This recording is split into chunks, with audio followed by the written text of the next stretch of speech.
Well, hello there, Twitch world. Good afternoon, good evening, good morning. How are we? I'm here today with the Red Sage. Sage, how are you? I'm fine, thank you. Pumped to be here. This is Between Two DMs. I believe this is actually episode 8. Doing an 8-ball, or chilling with the 8-ball himself, the Sage. Man, I'm like cracking up. I grabbed a Clementine and I realized I was like, man, I don't usually like go on for like a full 15 20 minutes, so I appreciate you chilling with me pre-stream. We got a lot of kind of juicy deets there. What's up, Edwin? Welcome, good seeing you. But how are you, Sage? How's the day treating you, man? Yeah, not too bad. I mean, my day's virtually over coming from the UK, where it's like 9:20, so yeah, settling down and preparing for evening of just eveningness. Stuff we usually do, which for me tends to be sort of like fantasy reading and prep and things like that, just to switch off. Yeah. But, yeah, otherwise good. Yo, Frostforge, Edwin, welcome. This is a Wednesday usual called Between Two DMs. I bring on other DMs, in this case the Immaculate, the Red Sage, and essentially get to interview them, hang with them, kind of learn from their experiences, and kind of learn from their table. Yeah, man, I too, of course, like to unwind with some fantasy, but I enjoyed what you said about the majority of your bookcase, your sort of groaning bookcase, being mostly fantasy. What are you reading right now? Right, well, I've actually just finished a book by Trudy Canavan called The Angel of the Storms. Trudy Canavan is she's an Australian fantasy author that I basically picked up when I was 12, I think, something like that. And one of the very first sort of like adult fantasy books I read was one of hers. That particular one was The Magician's Guild, the Black Magician's trilogy. Okay, yes. And yeah, so I've kind of kept up with her work ever since. But yeah, it's very much a long list of stuff. A lot of the stuff that I'm reading, I often reread books as well because I love them. But there's a lot of books that I'm waiting for more than I'm reading at the moment. Man, So, are we talking about like George R. R. Martin or what's on the whole? And Sage, give me one moment. I'm gonna kill this fan real quick. That's fine. So, I don't know if you guys can still hear me, but I'm going to chat anyway, and I can repeat myself if need be. You never Patrick know when the Rothfuss- noise gate is gonna let you down, right? Isn't that? Yeah, I mean, I feel that with fans. Like fans are a problem at the moment in the UK because it's far too hot than what we're used to, especially of an evening. The daytimes seem to be cooler, but the evenings are just heating up, and that's the worst time to be hot in my opinion. But, as far as what I'm waiting for, not really George R. R. Martin, mainly because Game of Thrones, I never really picked it up until the TV series came out, so I was kind of like, yeah, that's that's I don't need to read those. I will at some point probably, but I'll wait till he finishes them if he ever does. But Patrick Rothfuss, Doors of Stone. Yeah. When that man finally finishes that, I will possibly fly. I think it's Hawaii he lives in. Fly to Hawaii just to give him a bottle of champagne or something. Dude, or bash it over his head. I mean, yeah, no, you're right. I mean, I am such a optimist, but I'm not gonna lie. Like, I don't know if I think it's ever gonna happen. And thank you for the feedback on that, by the way, Edwin. Appreciate it. Hope you guys are doing well. Like, do you think we're gonna get a third book? Do you think he's gonna bring it home and land the plane? He will. He won't. Like, it's not like George, who is close to dying. But I think Patrick will. I mean, we've also got to consider the fact that when so this is me being a real nerd now. When The Name of the Wind was released, all 3 books were written. So he's not just writing a book, he's rewriting them and making them fit the lore that he's already written, but also changing what he needs to change. Editing is a much longer process than people realize. My partner's a writer, so I end up playing editor-in-chief occasionally before it goes off to any other sort of fun people. So editing is 90% of the work when writing a story. So to have had the story done, release 2 books that are heavily edited, to then come to the 3rd book to be like, shit, I've got to change it all. I get it. Of course, I understand his position. I also understand the fans' position that they want the book because I want to know what happens to Quoth. That's what's up. It's like, and I also love his level of world building in the fact that there's so much like weaved within weaves within weaves. So like Scarpy that we met in Tarbeen in the first book, who knew Quoth's name without ever knowing it. He's the guy that tells him the story of Mir Tereniel, and gets arrested by the priests. and we also know that he's the friend of the chronicler. Is this in the first book? That's in the first book, yeah. And he's Okay. only ever mentioned in those two capacities. But the way that they talk about him is that he has a bigger role in the story at some point, because Quoth talks about him like he knows him. He doesn't know him from that bar. Yeah, Like you're they didn't right, you're really right. get to talk. Like, I want to know what happens, stuff like that. So there's that one. The other major one is Scott Lynch, Gentleman Bastard series. Okay, I'm not familiar with it. I like the Gentleman Oh, Bastard. it's good. Yeah. Yeah, the Gentleman. Oh, there goes my footstool. That's fine.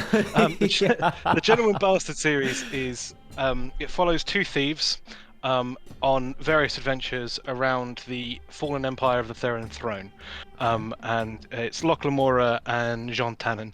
The protagonists. Yep, the two main sort of thieves that it follows, and it follows them and their thieving gang, the Gentleman Bastards, and the stuff that happens to them. But like, if you've not read them, go and pick them up. The first one is The Lies of Locke Lamora. It's a bloody good book. Other major ones are probably like Brandon Sanderson. I'm always waiting for a Brandon Sanderson book. Yeah. Of some form or another. Yeah. Thankfully, he produces a lot of them. Yeah, he cranks. He's a cranker. And another kind of one that I'm waiting for, Jim Butcher. It's kind of an odd one for me because it's Is that urban the author fantasy. or the name of the series? No, that's the author. The series name is The Dresden Files, which has been made into a terrible TV series twice. Good. Let's make it 3. Should not put you off the books. The books are way better. But yeah, so there's always some sort of books that I'm waiting for at the moment. I don't think there's anything else. I'm looking at my bookcase now. Yeah. I love it. We can only see the map, so I love that. It looks like you're looking at like the area, the floating kind of island to the northwest. So, yeah. So that will be the continent of Tauria. This is my world map. Yeah, no, I follow the stream. Like, for those that don't, this is what I do on stream when I'm not actually DMing the game. This is the world map. That side. Our players are about here at the moment. Just above the index. Yeah, just kind of just floating around there. About to do some random things. Yeah, we'll see. That's so good. Well, into the stream, and throughout, like truly, I know the Red Sage only because they do an amazing, live play stream. You also stream, some video game play as well, some creation as well, and I really just enjoy your table. We were kind of talking pre-stream about just how much fun it is and how the vibe is so playful and extremely just fun. And so before we kind of dive into that, and anyone, Frostforge, welcome. Gervanch, I love you, dude. Oh, Forge is in there, love it. Gervanch, thank you for coming through, players. Oh man, amazing. I hadn't connected that because I've seen half a dozen or so of y'all's either just full-on live plays or I've watched the VODs, and I'm curious. They'll soon be on YouTube. Okay, amazing.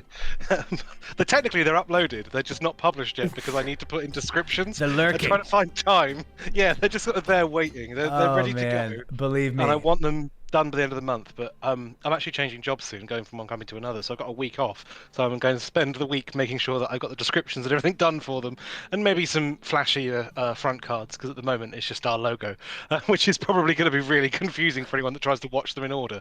So I need something that differentiates them. Yeah. But at minimum numbers. Soon we'll have them there. Yeah, it's in the titles, just not on the screen yet. Sure. But we're getting there. But yeah. Well, man, like, what was D&D the first tabletop you played? Did you play other systems? First, like, tabletop RPG, yes. Okay. I used to play a lot of board games and things like that with my grandmother when I was a kid. So, like, I had a lot of sort of experience on that, and then it was video games. Sure. And just that kind of evolved into having a bit of a theatrical background, the kind of things I wanted to do.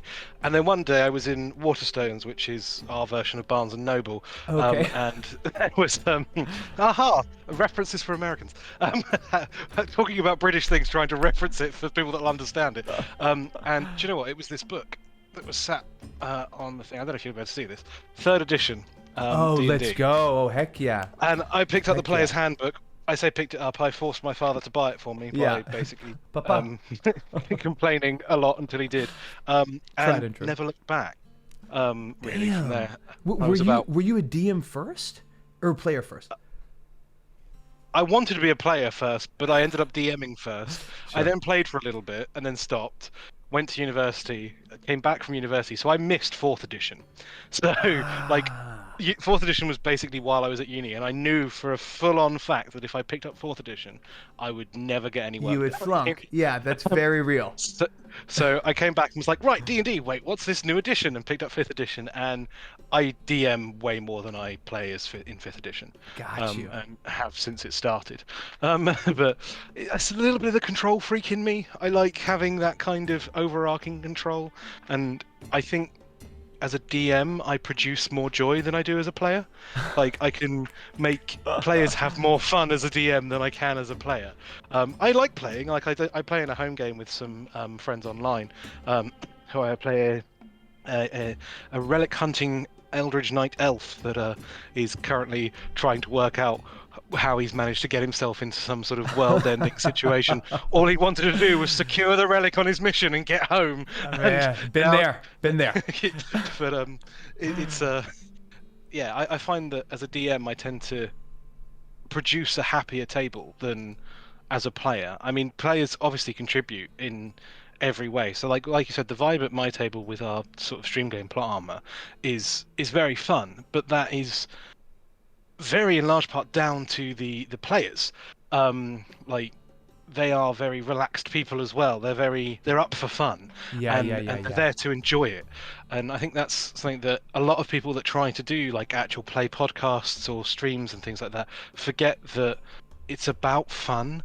And what some people find fun to do, others don't find fun to watch, and it's just that sort of nice balance. We don't have, like, for example, too many head-scratching puzzles yet. We will at some point, but they will be burned with puzzles.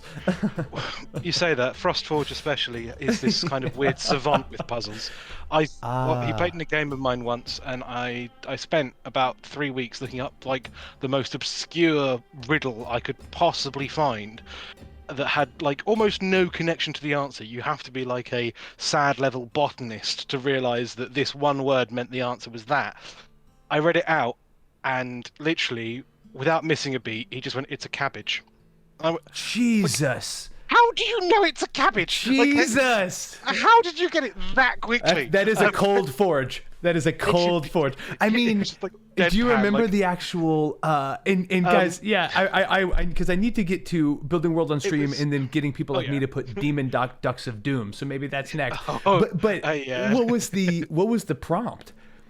It was a full-on riddle, and it's a riddle about body parts, and it talks about, I have a heart and a head but no face, like one leg and this, that, and the other, and it's basically describing a creature, but it's actually a cabbage, because the technical terms for cabbage is in Latin mean like the head of a cabbage, the leg of a cabbage is the stalk that it grows on. Their Latin names translate as that. So you have to go like 3 levels deep into nerddom to know that the actual riddle is a cabbage, and he got it instantly. And I was like sat there like, how did you do that? Dude. But that was a good game. But so I'm not too bothered about sort of boring puzzles on our game, because I know that they won't take people very long. Yeah, well, if you have, in part of that, it sounds like part of how you create that vibe is knowing your players, right? And that is half the battle, because then you can throw them pitches or set up situations that they know so well. Comfy Radish, I mean, talk about serendipity. We're talking about cabbage puzzles, and Comfy Radish comes through right on cue. Thank you for the follow. Appreciate all you guys coming through. I assume you're here for the legend, the Red Sage. Gurvanch, I appreciate it. Please, we're not going to... another player. Is she? Okay. Comfy plays Bazillin, and Frostforge plays Zantash. I see. They are both they're both very big D&D people as well, as you can probably tell. Yeah. That's why they're like, yay, let's come and hang out with more D&D stuff. Yeah, no, for sure. Y'all's game is so great because there is still such high stakes, but there is a willingness for you guys to just take risks or not always play to the best. Like, I mean, you're not going for min-max tactics. Like, you're going for like immersive, character-driven choices, and also just having a goof with your friends, which, like, for me, because you talk about, you know, wanting to do something and enjoying it versus trying to create a product that hits as many quadrants as it can. Those are obviously two separate things, but they often live in the same neighborhood, you know? And I know just for me, that's really what I've enjoyed about plot armor is, you know, I'll throw it on. I'm like trying to get my dog, you know, from his like dead position to, you know, something else, or I'm like doing the dishes or whatever. And it's so, it gets my mind spinning about DM stuff, and it also is uplifting just because you guys are enjoying it. So did you guys all know each other before the game started? No.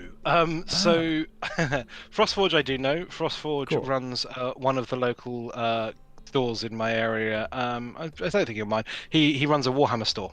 So he runs the local Warhammer store. So we both have a rather large addiction to like plastic tat. I can say that literally because I have some just sat right next to me. Sure, but sure. That still has arm's reach. Literally, everything's within arm's reach on my desk. Comfy and Driz come from part of the community. So Comfy joined in with my very first live stream game, which was a Halloween one-shot that included a few more people that I knew.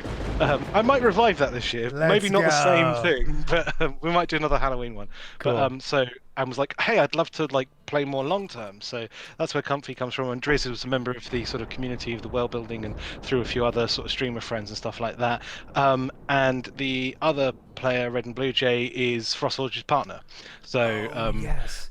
we which is an interesting dynamic, but it's quite good fun to like have people that I know, but also people that I'm making friends with, because D&D, I think especially, is a game that encourages you to make friends. You have to work together, and it's one of those things that people often forget, that they see a lot of outsiders that don't play D&D, or people that are new to the game and don't know what they're doing in a way, often see it as DM versus player. It really isn't. It's DM and players versus the world you've created together. Yeah, it is collaborative storytelling, and if you don't collaborate together so like you should see my notes for the game, like where they've gone recently. I would love to. I would love to. You wouldn't. There's nothing more intimate than follow. a DM just pulling up in the crypt. Like it's just big bits of paper with large X's through it because they've got a completely different direction. Like they're about to go to a masquerade ball. Cool. That was not the plan. They were not supposed to be going to a masquerade ball. So now I'm building a masquerade ball for them to go to. But it's very much like they weren't supposed to go down this route. We were originally, they were supposed to follow a guy into the sewers at one point, and they kind of watched him go and went, cool, I'm going to go back. And they went back to the tavern and started talking to other people about crypts and like you do. things. And sure. It's just like, okay, fine. And that's one of the key things I think about being a DM as well, is adaptability. You have to be willing to let your players take the game somewhere else. You can't railroad them, so you need to learn to adapt your stories that you're telling in a way that, okay, they were supposed to find out this really key bit of information from the guy in the sewer. Instead of the guy in the sewer, it's going to be someone at the masquerade ball now knows that information. If they miss it there, that information will crop up somewhere else. And it's just knowing that you have to throw breadcrumbs pretty much everywhere and pray you get actual ducks, not ducks of doom. Which is, well, we know what happened in your case, Sage. Yeah, unfortunately so. I drew the line at ceramic teapot dragons. Like, you can't have a teapot dragon. They wouldn't survive. They're too fragile. Like a boutique, like a designed, almost like a. I got sent pictures, like the stream in which we were building things. Wow. To give you a quick overview of the world, just to understand why I said no, because I basically never said no to anything. In Sage, this is the world behind you. Yes, this is the world that we're looking at here. Because this is my living room. Yeah, this is the fancy software that lets me put things behind me. Otherwise, you'd just be seeing a blank wall. It's not interesting. Blank wall and probably a mess on my desk, which is why we were avoiding it. But you've got this is the continent of Aeontar that we're currently playing on. But part of the history of the world is that there was a dragon war, and at the end of which the dragons were banished or vanished or all died. No one's quite sure. Unclear. We just know there are no dragons anymore. So everyone's like, oh, teapot dragons. Teapot dragons are like, we can't have teapot dragons. There aren't any dragons anymore. So that was kind of my reason for saying no. But I literally got fan art from that stream. Like, people sent me pictures that they'd drawn of teapot dragons, and I'm like, that's the coolest. Are you an illustrator or sketch guy at all? No, I can't draw for shit. Same. Comfy can draw. So the picture of Basilian that we have that floats around when Comfy's camera's not there. I don't know if I've seen that. Oh, then yes, I have. But 100%. White hair, the header. Black fur. Yeah. That's Comfy drew that, so Amazing, that's Comfy. and eventually we will probably end up with stuff for everyone. Obviously, it's just finding time, because that's the other thing. Like, this is a hobby for us. It's not a full-time job. Whilst we would all love to sort of be millionaires, but it's not something we can do. So we're building bit by bit as we go, and just doing stuff like that. So when Comfy finds time, she works on a little bit of this, a little bit of that. Like, she's the reason our logo is like as wonderful it is, and all the assets that you see around me when we stream, like the bar, the backgrounds, everything like that. Comfy made them.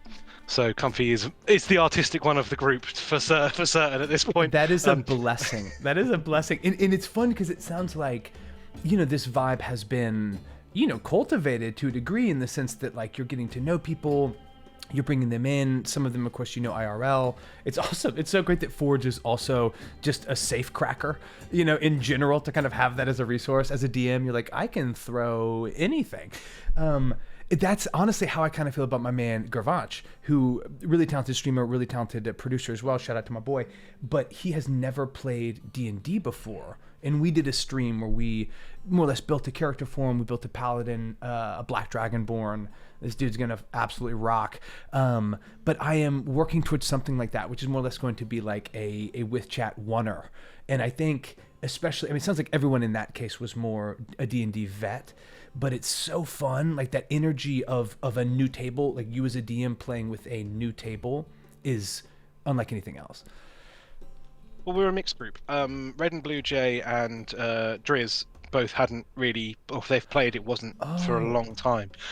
So they're very much like a mixed group, which is why we also kind of take it a little bit easy. We're not heavy on rules, and very much, I'm part of my DM style, I'm quite rule of cool. Like, yes, the rules are more for like Barbosa style guidelines than they are hard hard laws you have to stick to. Yeah, sure. That's what you call more some guidelines. Jeffrey Rush is such a gem. Yeah, it's like it. No, that's it. That's it. And I think that's how you're able to follow the fun, is by being flexible and not being like, well, it's always 100% this way because of page 34. Well, let me ask, man, like, because typically on Between Two DMs, it's the first time I've even gotten to hang with this person. Like, I kind of feel like I know you a little bit, Sage, only because I've seen your style, And there's just been so many times I've just been like zooted in my kitchen, like taking, doing something. I'm like, oh wow, that's fucking rad. And obviously that's sort of the phenomenon that is Twitch. But whenever you're prepping, whenever you're moving from session 1 through 20 to then like the second act or the finale, like, is it always like, how much is it week to week an awareness of what your players like want? Or does it kind of just reach a point where you have critical mass, where you're like, you know what, I know what Edwin's about, who, by the way, hit us with those Google search results. But is it just as simple as you've played with them enough, you're like, I know what Edwin wants, I know what Comfy wants, and it comes naturally? Or are you filtering your weekly prep specifically through that? Does that make sense? It's definitely, yeah, it makes sense. It's definitely something that I work at, I think, because even when you know people really well, like, I run a home game that we've actually switched from what was it? Waterdeep Dragon Heist is what we were playing. Okay. And now we've switched to Spelljammer because like the guys in that are like way more into the idea of Spelljammer. And so me too. It was a hard swerve as well. We kind of went, right, we're not doing this anymore. Suddenly, like, we've picked your characters up and we've moved you, and you're now cadets. You're now cadets in the Spelljammer Academy.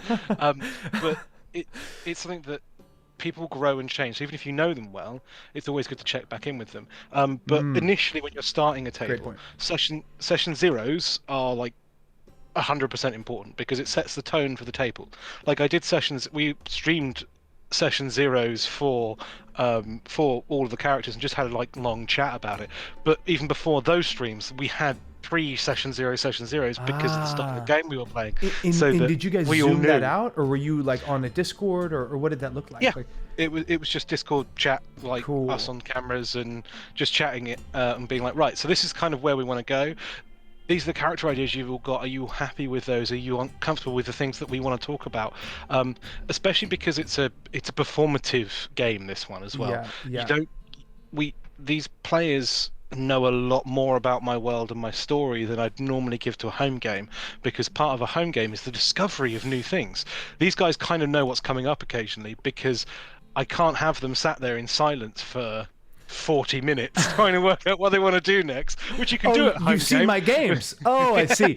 Got it. But it's that kind of, so it is a very collaborative like process, and the prep is part of that. So like running it through things and thinking, okay, I know what the characters want, this, that, and the other, always touching base with them. We have a Discord group that we call main cast, because there's almost sort of subgroups of people that have dropped in and out of different things, like the one-shots and future one-shots and things like that. But we have our main cast chat that we just chat about all sorts of different things.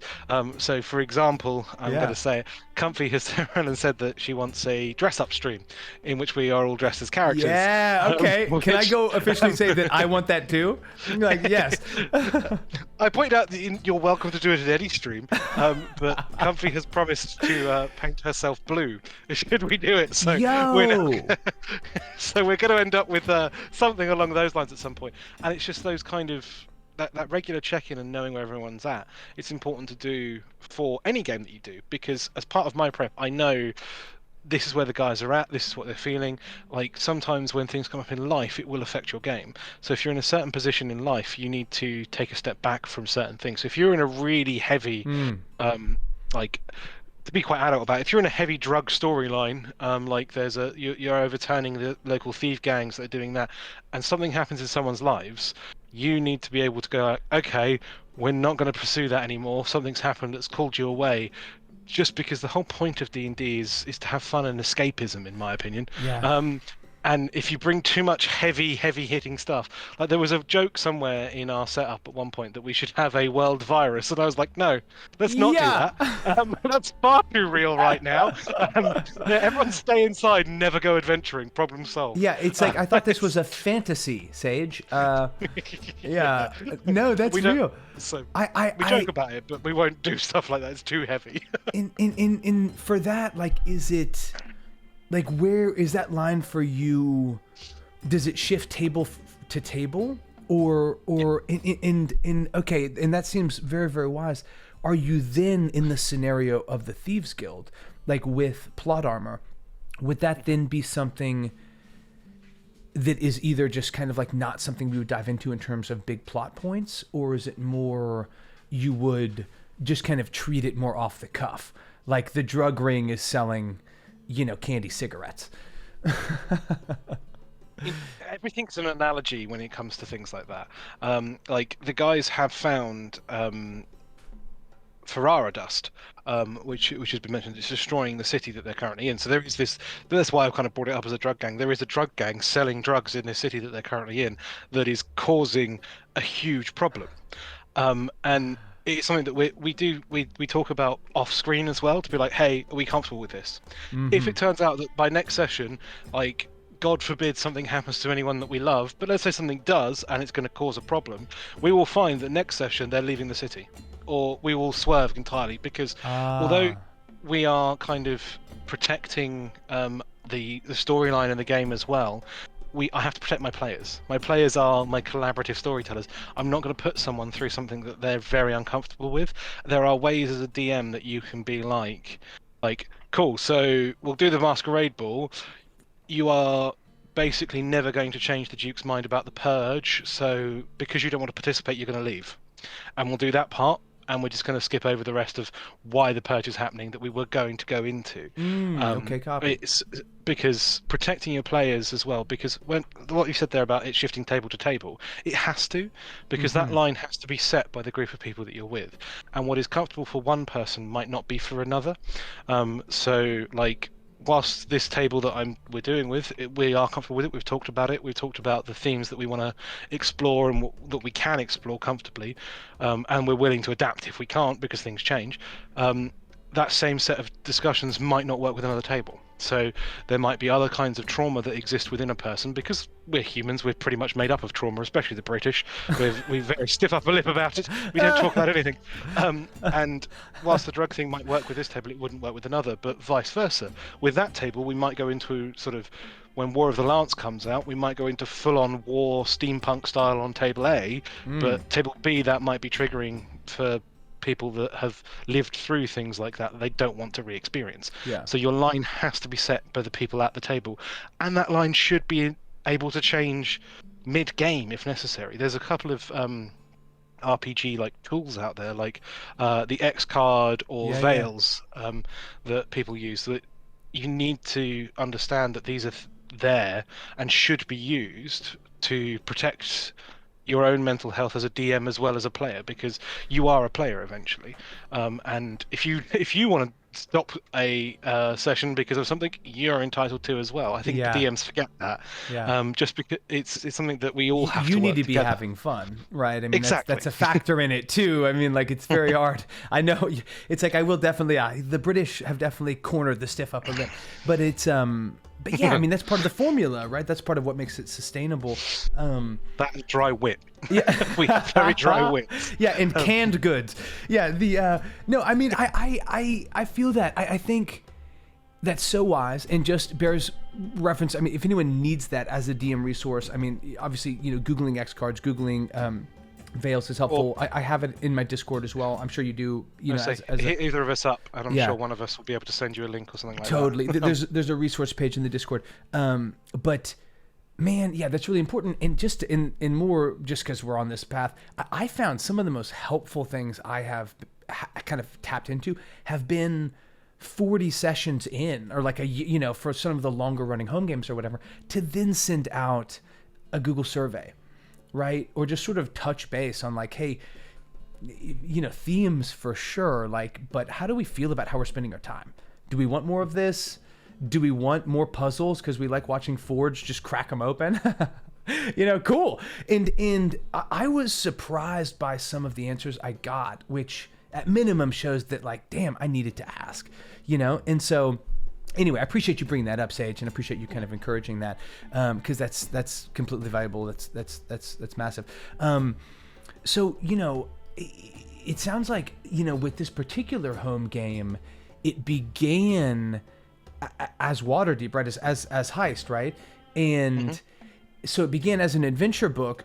What did it start with? A fair amount of homebrew? Were you just kind of like grab it and just kicked it off, or like how did that transition happen? So I never play a module as it is. Okay, it is. I'm too much of a homebrewer to do that. That's cool. I do like modules because modules allow me to effectively prep less. I have a storyline basically given to me, but I base stories on them. So I've done the Waterdeep Dragon Heist a couple of times actually. The first time we did it, we ended up with. We had a lot of players, but there was only ever a group of about 4 out of about, I think, 6 or 7 of us that actually met, because people kept having to drop in and out. So that kind of expanded with a whole thing about portals, which turned into gods playing with mortals, all weaved into this idea of Dragon Heist. This particular one was, they were new, fresh guild members, because a couple of the people... Actually, all of them had never played 5th edition before. So we were kind of like, hey, you're new, you're gonna screw things up. That's kind of why you've been sent on this really simple mission to basically go and help some guy out with a treasure hunt, that was then going to sort of expand into some of the storylines with that, and just weaving like little extra bits in. That's awesome. We kind of got to the point in which they know their characters now.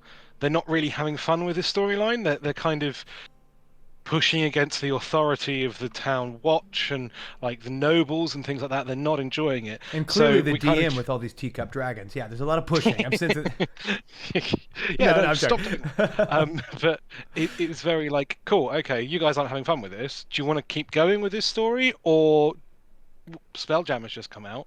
And I got the question was, well, what's Spelljammer? And I was like, D&D in space. Dude. And the instant response I got from all of the players being like, we want to do that.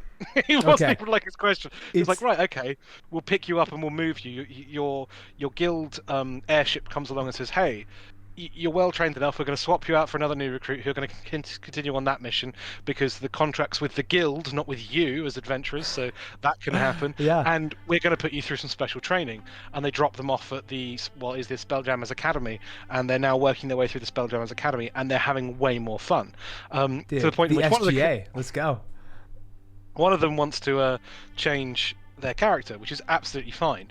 When we've stopped and had a discussion about it, his character has just in game sat on a Spelljammer helm to try and see if he has the potential to be a Spelljammer. His character is not a spellcaster, so rules as written is you have to be a spellcaster to spelljam effectively, otherwise you're a cadet crew member that works on the ship. So we're basically now going to go down this sort of, with his permission, storyline of the character's going to die. He's effectively put too much mental strain on himself. Oh wow. Or maybe not die necessarily, we'll see how dark we get with it. Depends how drunk we are when we're actually playing the scene. But the idea is this character's now going to have to step back because he's no longer able to do anything because he's put too much mental strain on himself trying to do something he's not able to do. Yeah, I love that. And that allows him to swap in another cadet that's suddenly there that it gets assigned to that group instead, and that's his new character. So working with people is, it's the fundamental part of it, in my opinion. If you can't work with your table, like I've played with difficult tables as well. Now, difficult in terms of finding out what they like, hard to like elicit the response, like that type bit of of both. Okay, got it. I'm like, I've had tables that are like difficult in that, oh, I don't know, and you're like, okay, well, what do you enjoy? What I tend to ask them is like, okay, so if we weren't playing D&D, what would you be doing? And you ask them about things that they enjoy, and they'll tell you about the books that they've read or the games that they've played. And then me being a massive book and game nerd, it's quite useful because I'll go, I know that book, I know there's this sort of storyline in that book, so we can weave something like that in that you'll enjoy. Or I know that game features heavily with puzzles, let's throw some puzzles in, you're obviously enjoying that side of it. So talking to people about their lives, not just about the game, gives you some good insight on that one. That's a very good way of dealing with that kind of difficult table. The other kind of difficult table I've worked with is the kind that overshare and decide that they know what they really, really want, which is I've had a DM'd for a couple, and bless them, they're friends. I did say, like, look, couples at tables can be difficult because of the things you do. No, it's going to be fine. Okay, fine. As long as you know that any couple problems or anything else, stay away from the table. That wasn't an issue for this table. The issue was almost the opposite. So the characters that they came up with were basically an adventurer and his adoptive daughter. Now, I'm glad that there's a parent. The beginning here is a parent in D&D. Strong start. Well, not a strong start, because they went from like father figure to the female player, and she was playing the female character as well, like full on pushed them having a relationship in game, like a sexual relationship. And it's like, you do realize your backstory has you two as like him raising you, right? This is wrong on so many levels. And it became a difficult table because whilst they were having fun with that scenario. Okay. You're like, okay, we know what your life's like outside of the game, but that's very intense. Yeah, it made other people at the table uncomfortable, and it was a case of speaking to people and be like, right, I know you guys are uncomfortable about this. Let's deal with this, and it became difficult because they were unwilling to listen to feedback about stuff. That game eventually ended for different reasons. One of the players didn't enjoy having his head cut off when. Oh, he didn't like that.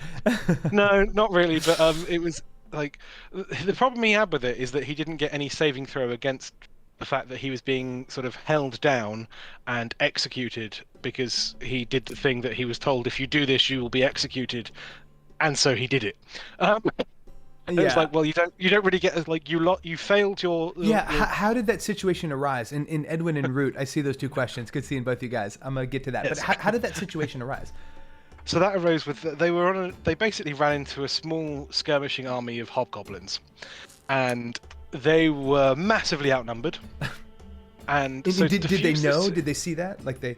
Oh yeah. Okay, they were fully aware that there were a lot of hobgoblins. So they start a combat because that's what players tend to do. They're quite murder hobo-y, unfortunately. And so to try and defuse this, the captain basically jumps the cleric and has him held down, like gets people to come and hold him. There's an army here. And he literally basically says to everyone, drop your weapons or I kill him. And they all instantly go, "Yep, no, that's fine. We'll stop." They read the situation really well. The cleric's like, "No, carry on. Like it's fine. We can beat them." And like he kicks him in the stomach. Like when I say he jumped him, he had like dex saving throws, strength saves to try He and get out grapples of him. He throws him. grapples. Yeah, yeah. Yep. And then Sure. people were on top of him. So he had saving throws that he failed all of. Sure.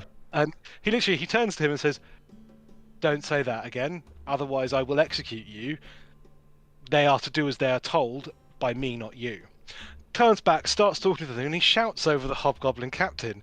So he just goes, "You were warned, sword up, sword down." Head comes off. Like, damn. the best part is, I knew I could do this because the party had a resurrection potion. Okay. But So you need the I head. was like, but you need the head. That's fine, it's still there. Okay. Just stick it back on and pour it over. Yeah, sure. My table, they can resurrect him. Yeah, okay, yeah, sure. But it's like, it's fine, they can resurrect him. And he was like, "Well, I get a saving throw." I was like, what's the saving throw? Yeah, what's the saving throw against decapitation? He was like, "Well, what about damage?" And I was like, "Well, what's the damage of decapitation? Like 20 d10? Like, fine, doof. Oh, look, you're dead. That's like 162 damage. Next question, please." Yeah. Like, they were about level 6 as well. I should point that out. They're not like level 20. Yeah, sure, sure. But yeah, so that spiraled from there. They weren't particularly happy about that, and it's like, well, there was ways out. I have never built in I don't gratuitously kill characters, although Frostforge might have something to say about that. Frostforge has a habit of, I think this is the longest game, Plot Armor is the longest game that me and Frostforge have played where he hasn't died. Well, So- yeah, I mean, everybody, drop some wood knocks in the chat. I mean, that definitely is tough. I mean, well, in Root asked that question. It's like, what are your rituals in kind of within a group for sending people off? Like if they are either kind of switching out characters or in this example, dying outright. And I'm kind of curious because like in Edwin before that gives another great example for how perhaps you could have justified that Spelljammer situation, right? Oh, I mean, I saw about that. Let me let this pup out real quick. Excuse me. That's Watch fine. live as I loose the hound. Hold up. Doggos always get released. Gotta love dogs. Edwin, we did think of that. The reason we kind of decided against it was because he wants to change race as well, so the character kind of needs to entirely retire Sorry about that, rather brother. than just switch class. No worries, dogs come first. Yeah. My dog is currently asleep underneath the open window, so she can cool off. Exactly. He's like, because- yeah. Once I turn the fan off, he's like, yo, let me out of this place. Yeah, no, don't want to be in here anymore. It's no longer cold in here. But yeah, we did consider, like I just said to Edmund, we did consider changing the character's abilities and things like that. But actually, he wants to change race. He wants to be a Dragonborn now. Okay. So he's currently an elf. So we're going to have him entirely switch out. So we need a reason for doing this, which feeds into the question from Root of All Beers. It varies from player to player. So it's often like what the player wants. So this particular player has obviously spoken to me about, I want to do a new character. I was like, okay, well, what do we do with the current one? I've not really thought about it. It's like, well, do you want them to just disappear? That can happen. Like we can pretend that you were always this character, or do you want to actually give this character a send-off? And he was like, I kind of want to send them off. And I was like, that's fine then. So this is what you've just done. Actually, this is something we can explore and say, well, you're not a spellcaster. I kind of let him go for it because he's level 2 at this point in time, so he's not chosen a subclass yet. So there's every possibility that if he wanted to go down the spelljamming route with his fighter, he could have chosen Eldritch Knight or Runic Knight, something that makes him a spellcaster, and we can explain it away. Well, now he doesn't. He wants to play an entirely different character. So it's like, okay, well, let's go with this then. You're a martial class that has tried to do something that a spellcaster is supposed to do. These are your options. And so we're going to kind of explore that. And kind of whether the character dies or not is actually up to him. But we know that he's going to retire to the medical bay at least, and sort of be written off as... Is he kind of catatonic? Like, is he vegetable state, like coma? We don't know yet. Got it. We literally left the session off with them ending their session in the Spelljammer chair, so he's going to literally stand up and fall over when we start again. So it'll be interesting to see. Yeah, prayers up for my boy. It depends on the character really, because that character wants to do that. Other characters, I've had people that have I've had someone have their character thrown into a sacrificial fire as like Oh literal wow. garbage. Now, And it did was you just like, know that was going to what? happen, or was that a on-the-fly Nope. choice? Oh my That lord, that was a that's that what was it an felt like on-the-fly to me. choice He's of- like, very well. I throw myself into the bonfire. What? Well, no, he was knocked unconscious. Oh shit. At the Okay. point, so the characters were kind of like, okay, cool, we can do this, that, and the other. And then something came up, and they were like, cool. And he went, yeah, do it. So they were like, so we pick him up and throw him in the fire, and I was like, wait, what? That's fine. I've had others that have wanted to hold funerals, so like they sacrifice themselves in such a way that it's important. I try and make character deaths mean something if they're depends on when they are. Like character deaths should mean something if they're in a high stakes moment. For sure, yeah.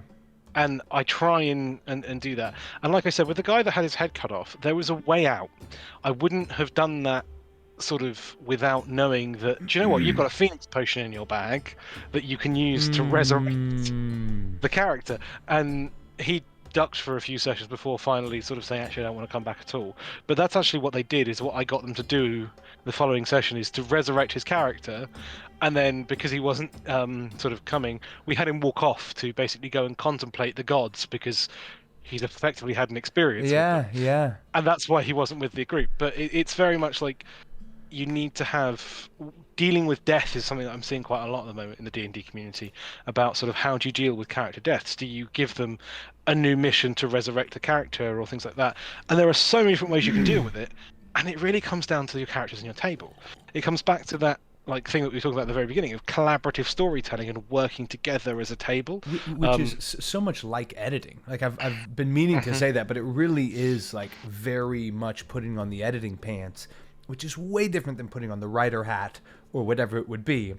But you're right. I mean, like it's almost like you are taking everyone's information at the table and then having to edit it. But I didn't mean to cut you off. Oh no, that's fine.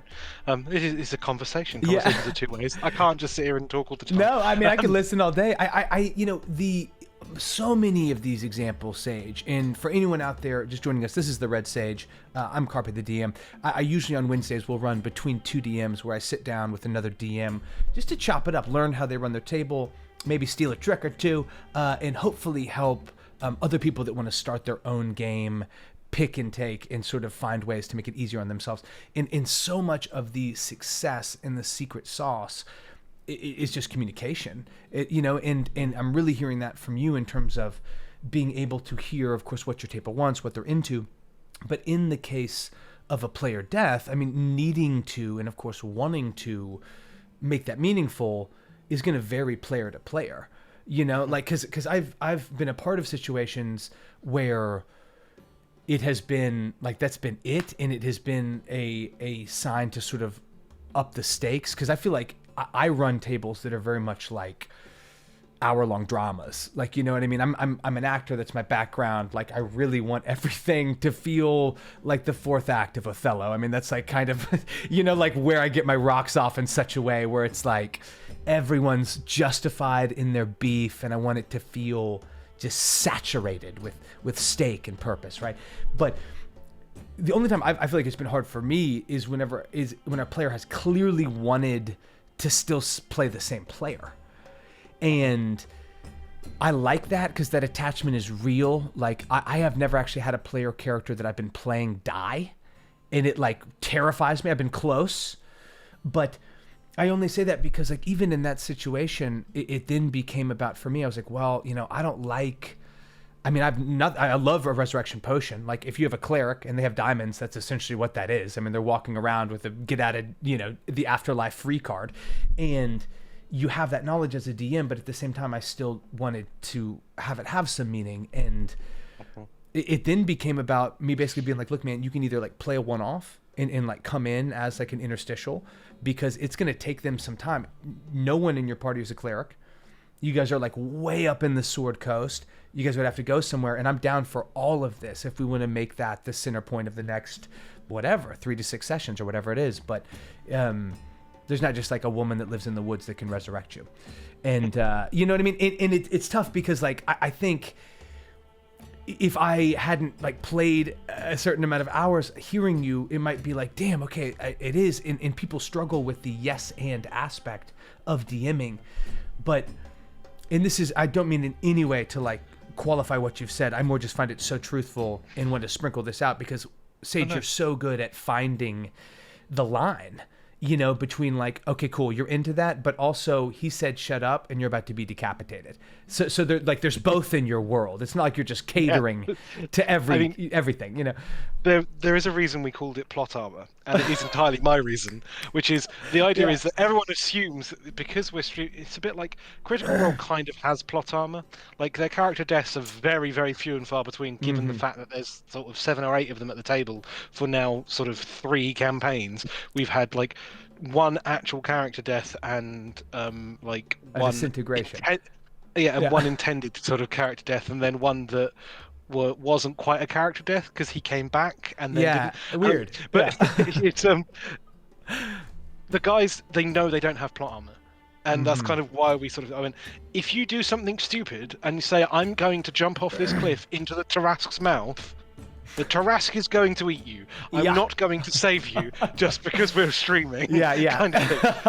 And the campaign is not going to move Magic School Bus style down the esophagus. That's great. It's very much like there isn't. You don't have that plot armor. So be prepared to have like all of my players have backup characters.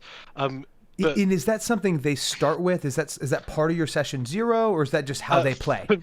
For this particular group, it was something I told them to do. Okay, because they're idiots. They're knuckleheads. Be prepared. It was like, no, guys, come on. I know what you're like. You're going to end up doing something. Like, you know, I think second session, especially Frostforge. I think Frostforge has got 2 or 3 backup characters because he's well aware he's probably going to die at some Dude, point. what's up with Frostforge? I like this guy. He's wonderful, but he ran into a cave being the only member of the party without dark vision. Brave. And literally was just... Or something else. He couldn't see anything. Yeah, it was like, he had torches, he didn't light one. He chose to carry on bouncing off the walls. It's like, wow. Fine, that's your choice. How he didn't die, I don't know. That is my uncle, yes. But character death, there was a really cool... I can't remember where I saw it, so I'm sorry that I can't give credit where credit's due. No. There was a really cool thing I saw online from a DM that basically said the way that they deal with character death, I think it was on Twitter somewhere. You might be able to hunt it down if you're watching this and you want to find out. But the way they deal with character death is when the character is going to die and they're rolling their death saves. When they're rolling death saves, they keep them conscious. They don't have them unconscious. They're just incapacitated. So they're lying on the floor bleeding, but they're conscious, so they can still... I like still... that from a storytelling. Yeah, that's nice. Yeah, can still contribute and sort of have an acting moment and like help out in a way. Then they don't have to sit there in silence while everyone else continues the battle, sort of thing. Dude, just for the record, my whole table would turn into just a really under-edited Monty Python sketch where they would just all be fucking bleeding, please. Like it would be so. I would just be like, I would have to mute them. But you're right. A great warlock, Tim. 100%. The best part about that is apparently he did have some really, really long fantasy name that he forgot. So he just goes, Tim. That's great. Pulls a name out the top of his head, and it stuck because everyone just went with it. Yeah, it feels that way hearing that story. But what they said is when they come to that point, they turn to the player and say, is this how character's name story ends? And they make it actually a conscious choice of the player to say, well, no, actually I want to keep playing this character, I don't think this is the right moment. But also, and they said the thing that surprised them the most of when they started doing this was the number of players that went, well, yes, and here's what happens. And they give them that kind of like final heroic moment. So they basically roll their final death save. They are going to die. This is how their story is going to end. So they take that moment to force themselves from the ground, and they roll one final attack while screaming "Get out of here!" to their party as they distract the bad guy, or the basilisk, or the dragon, or whatever else is killing off the party members, in an attempt to give their party a chance, which allows their party to kind of get away and do things like that. And I love that kind of style of actually. It's your story too. That's kind of like at the heart of my play style, I guess. It is collaborative storytelling. I also like the tension that, like, sort of talking of Critical Role, Matt Mercer's style of rolling death saves behind the screen. So the players don't know whether they're going to die or not. I like it. but it also does create that kind of someone's gone down, we've got to heal them, and it becomes quite mechanical in that sense rather than story based. And I'm more of a story based person than I am mechanics in that sense. So I'm very much like, I would rather give them, okay, this is sort of where we're going. It looks like you're going to die. Do you want to? I've not actually got to this point yet. If you've been watching Plot Armor, no one's died yet, which I'm quite surprised at. Looking at you, Forge. Yeah, let's go. Well, I will say, like, from a DM perspective, the encounters they've had have not been easy encounters. Yeah. I have specifically made them difficult encounters in the hope that someone dies. Because Yes. I'm calling it Plot Armor, and it looks like they have plot armor. They genuinely don't. They've actually been rolling that well. But what I kind of want to do is, if we get to the point in which they're at one final death save, and if they fail it, they die, so they've got 2 failures or whatever else, rather than, it's like, okay, you've got a choice, you can roll for it, or let's act it out. So we can either role play your death, and you accept it without rolling, but you get to do one final heroic action, or you can leave it to chance and maybe survive, and give them that choice between a heroic sort of end or a chance at life, but on the exceptions that you may not get that heroic end, because the reason you get that chance at life is you're dragging yourself away from the fight, and unfortunately you still bleed out, kind of thing. That's But interesting. That's you have really that kind of chance. interesting. And give them the choice between the two, especially because the chances of surviving are actually higher than they are of dying, just based on the mathematical mechanics. But it's I like giving the power back to the players in that sense, because it is, again, their story. It's my world, their story is kind of where we go with it. I like that, and that's, I really, I mean, so much. I mean, I wanted to wrap with you anyways, just because I enjoy your content so much, and I truly enjoy the way you DM. And it's been, I'm realizing, I'm like, man, so much of what I've seen outside of maybe, Elder Scrolls, like, video go streams or whatever, but the D&D content, the majority of it from me within your viewership or whatever has been Plot Armor. And it just kind of in this moment reminds me a little bit. No. I've loved it, dude. No. I say that to say this, that, like, I mean, did you watch Calamity with Brendan Lee Mulligan and Yep. I was familiar with Brendan Lee Mulligan. Some D20 stuff, people tell me stuff. I really didn't enjoy it that much. Like, and I don't mean to critique it at all, because it's really well executed. And I've actually gone back, and, like, the players in particular are so good. Obviously, Brendan Lee Mulligan's incredibly talented, like, great improviser. Oh my gosh! But it wasn't until I saw him in Calamity that I was like, damn, like, this kid's got some juice. I had the same thing. Like, I mean, it really, and again, like, my background is way more, like, I kind of like melodrama, but, like, just seeing the way that any DM stepping into a world like that and then, like, handling it, I was like, oh, that's dope.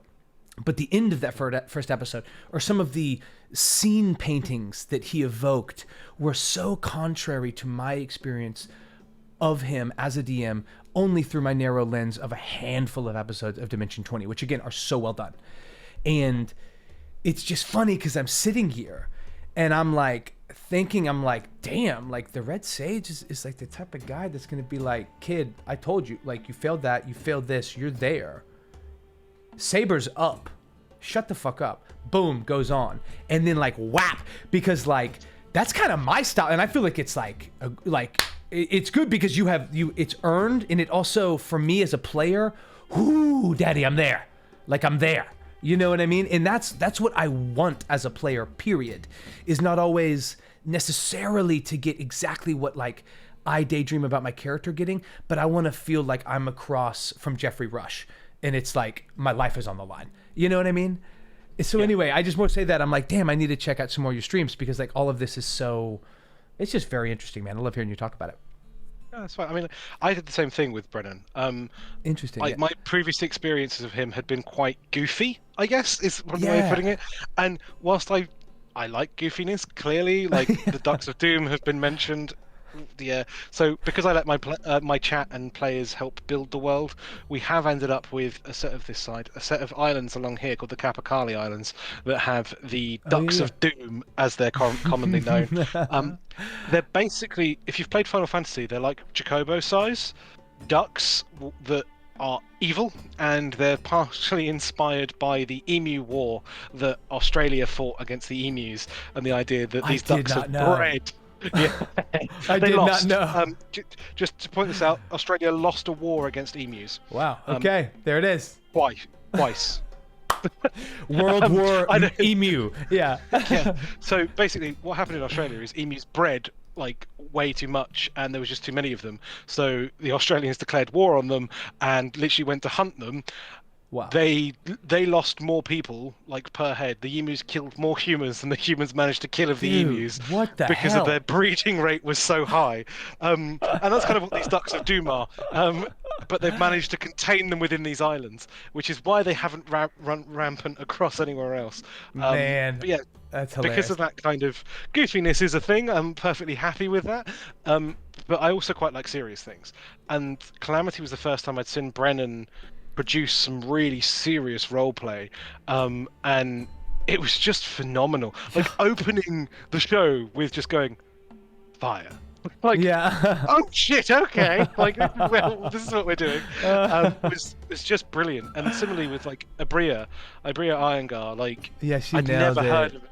I'd never heard of her before, and she's just such a fantastic storyteller as well, and I really enjoy expanding out. I'd also like Dimension 20. I've never really like managed to watch a full set of them, but they always felt too short for me as well.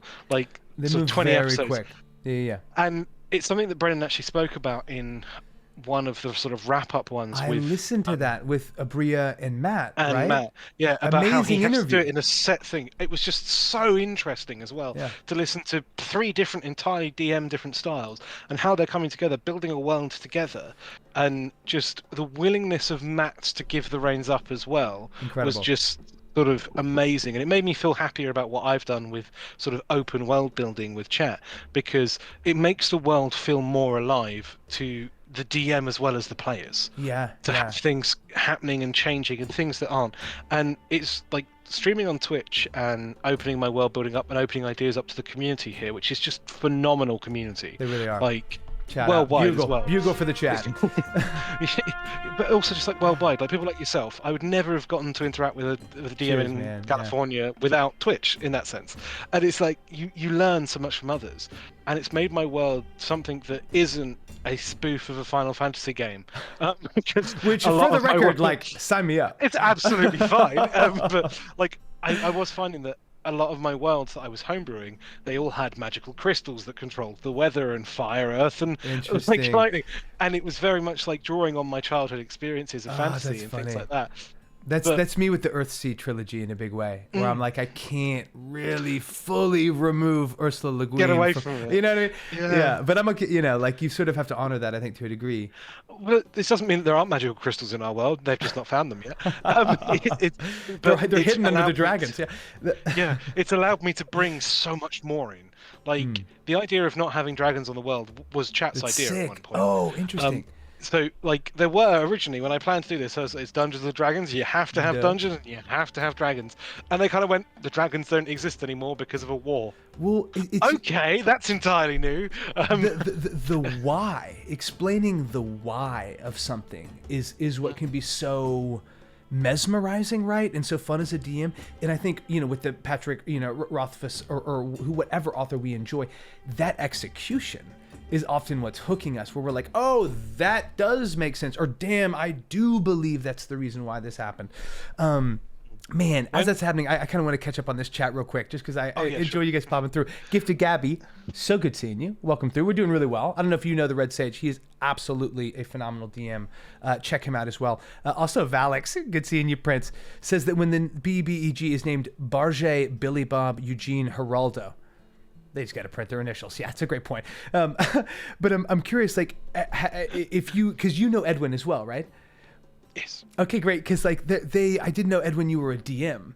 That's rad. Appreciate you coming through and scoping it. They said that they once had a player who was not enjoying his Fey Warlock and came and basically said that they might want to retire the character. Edwin agreed, said that if he kept feeling the same way, he should, but if they wanted to try something else first. The next session, this Warlock woke up as a fiendish Warlock with a fiend's voice in his head telling him that the Fae had lost his soul to this demon in a bet. Well, that's beautiful. Yeah, that's really fun. That's so beautiful. Yeah, that's really, really well executed. And I also love that. I think that's a great middle ground to kind of find, because the sage is, adept at being able to kind of learn his table and then also just keep up a high line of communication, which, I mean, those are two must-haves if you're trying to like run a really tight, long-running campaign. But it is worth mentioning, I mean, Edwin, that's just a prime example of how sometimes it can be fun to basically be like, totally, got you. Can I try something? You know what I mean? Because I'm a writer and an editor as well. And like so much of, especially if you're in a writer's room, so much of that job is taking someone else's idea that maybe wasn't exactly your idea, but okay, tight. And you're trying to pivot off of that on the fly, work with it. And it really makes you a better DM if you're willing to kind of just be like, hey, love that information. Is it cool if I try to surprise you with something? And in that example, Edwin, that's like pretty high risk because you're doing it like at the table in the game. I might above table maybe be like, hey, like it's something like this, thoughts? And then roll with it live, especially if you're streaming it. But that's really, really rad. It is something to mention that stream games are different to table games. Yeah. So like my home table that I play like literally at my friend's kitchen with on their dining room table, it's so different to plot armor, because like I said earlier, like the plot armor guys and girls and those of them in between know more about what's coming up than the home game guys do, because the home game guys, it's a different kind of game. So like that kind of thing, yes, that would work fantastically in a home game, because at the end of the day at the home game, if they go, nah, I'm really not feeling this, cool, we'll stop for 5 minutes, sort it all out, start again. Where on stream you just can't do that, because there's a whole bunch of people watching you going, what on earth are they doing? That being said, my stream is fairly chaotic, so you can be quite chaotic about like forgetting to turn your mic on, like I did last I missed streams. That. Yeah, that's my move. Yeah, for sure. Yeah. So you got there's one of them. It'll be on YouTube as well. There's like a good 2 or 3 minutes of just me while people, and then the best part is you can hear the players, so they respond to things I say. You just kind of get Frostforge go, dragons. Randomly. Yeah. Yo, it's just like Brendan Lee Mulligan. Yeah. Yeah. Like, cool, okay. Just one word out there, like responding to something I've said. Oh man, that's so great. Yeah. But that is such a. I have written that down, Edwin. I am possibly going to steal that for an idea, because yeah, that is Edwin, that's a great one. Beautiful way of getting someone out of a warlock thing. Yeah, because that's being able to pivot, especially when big things happen in the campaign and a player character is like, hey, I want this to affect me, I want to pivot this way or the other. That for me is a big part of continuing to cultivate that vibe and keep it going. Edwin also talks about a time where they basically were running a campaign where each player had a token relative to sort of this like great kind of enchanted forest, and if they died, that token almost like planted itself, almost like it was like a one, like a rebirth, like a one-off, which is an interesting way, especially if you're playing like a Curse of Strahd or a high danger level campaign, because agreed, like you want it to feel meaningful. I mean, I think that's really the only time is whenever it's like unexpected, whenever maybe it is just like bad decision meets several bad dice roll meets critical. Oh man, like that. For me, I always want to honor, because I think statistics are so great. Like I'm obsessed with the board game Risk, and I just love that kind of thing. But it's tough when it comes up, because then you as on the fly. But I think that's great advice to any DM out there, to literally on that final death save or whatever that moment is, to really hand the spotlight to the player, to get their consent, to get their interpretation of the moment, because it's obviously going to be important to them. And so that's the thing with that kind of style. Some people really want their character. Some people want their character to die in a meaningful way. Others, like they don't want their character to die, and it's normally because they don't feel like their character's story has finished yet. It's done. Yeah. And it's sort of rounding out that story. And we're talking about sort of what you're saying there with dice and statistics sort of coming up a certain way, and it doesn't feel as meaningful. I have a saying that I've picked up from, I'm pretty sure I picked it up from NADPod, which is a D&D podcast, actual play podcast with Brian Murphy, Emily Axford, Caldwell Tanner and Jake Hurwitz. There you go. I actually got their names Let's right. I normally forget their go! names. Bugle. It's one of the first it's one of my top 3 podcasts, and it's one of the first 3 that I ever actually sort of listened to. But they talk about Dice Christ and the dice telling a story in and of themselves. Yeah. And you have to honor the dice and the story the dice are telling, because sometimes the dice will kill off your farmer character that you've just started to invent. Other times they will save your ass because they have a story to tell. And I really feel like the dice do have a story. The only person that kind of like doesn't get to honor the dice is the DM. You have to, as a DM. I've seen a lot of people going around recently talking about DM screens and how they don't use them because they're going to be honest with their players. The DM screen isn't there for you to lie to your players. It's there for you to save them, because it's not a veil of like a shield to stop them seeing things. It's a shield from from them against you. The number of sort of young, especially when they're new young players, like young either in physical age or young as in D&D terms, as they've only just started playing D&D. The last thing they want to do is get nat 20'd by a wolf that they're fighting with 5 of their friends that will outright kill them because they're a wizard. Like, it's like the classic level 1 dilemma. Yeah. So you save them from that nat 20 by going, oh no, they missed, even though they definitely didn't. And you save them and get their enjoyment in that story. Although I will say, with I don't know if you've caught up with the announcements. I have. I was about to bring it up. D&D. Yeah.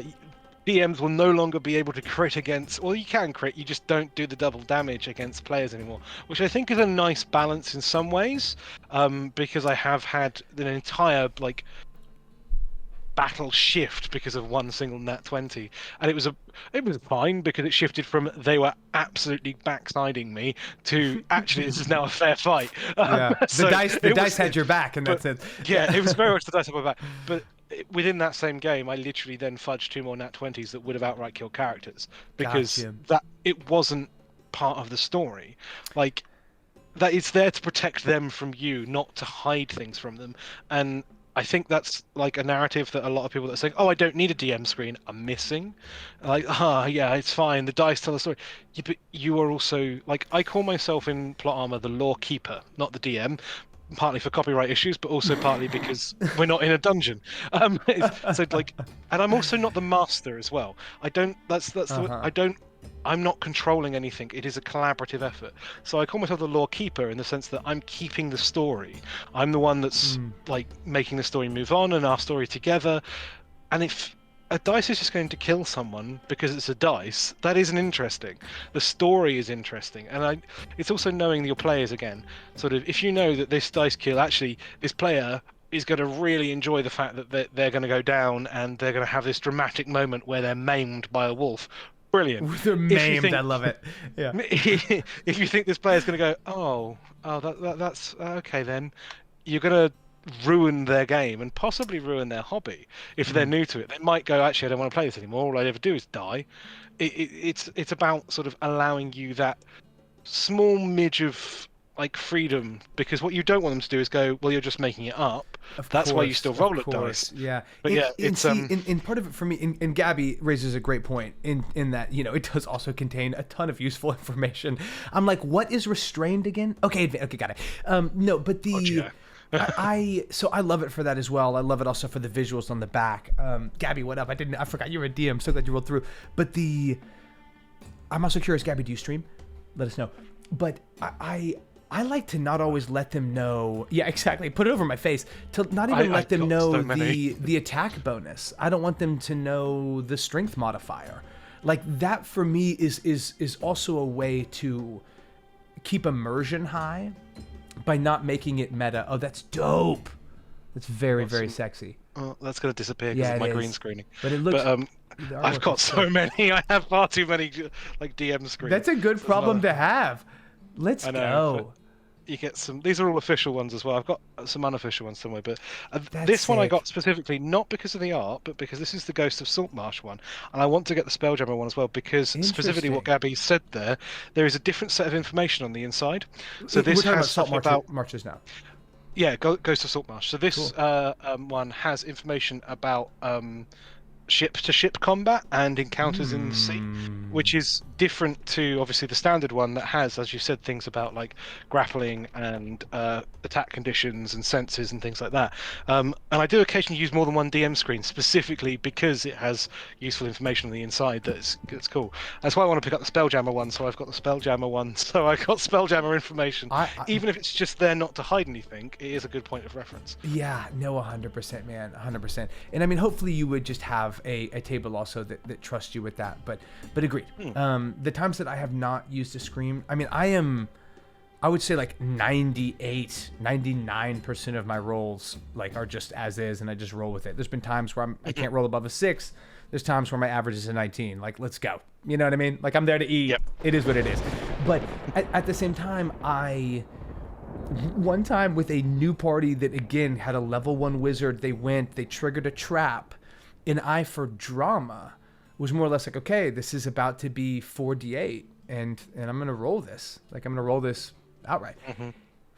First 2 rolls, I only had 2d8 on me. First 2 rolls were 7 and an 8, and his HP was what was it? His HP was 9. So in order to not die outright, he couldn't go he couldn't go above 18 hit points.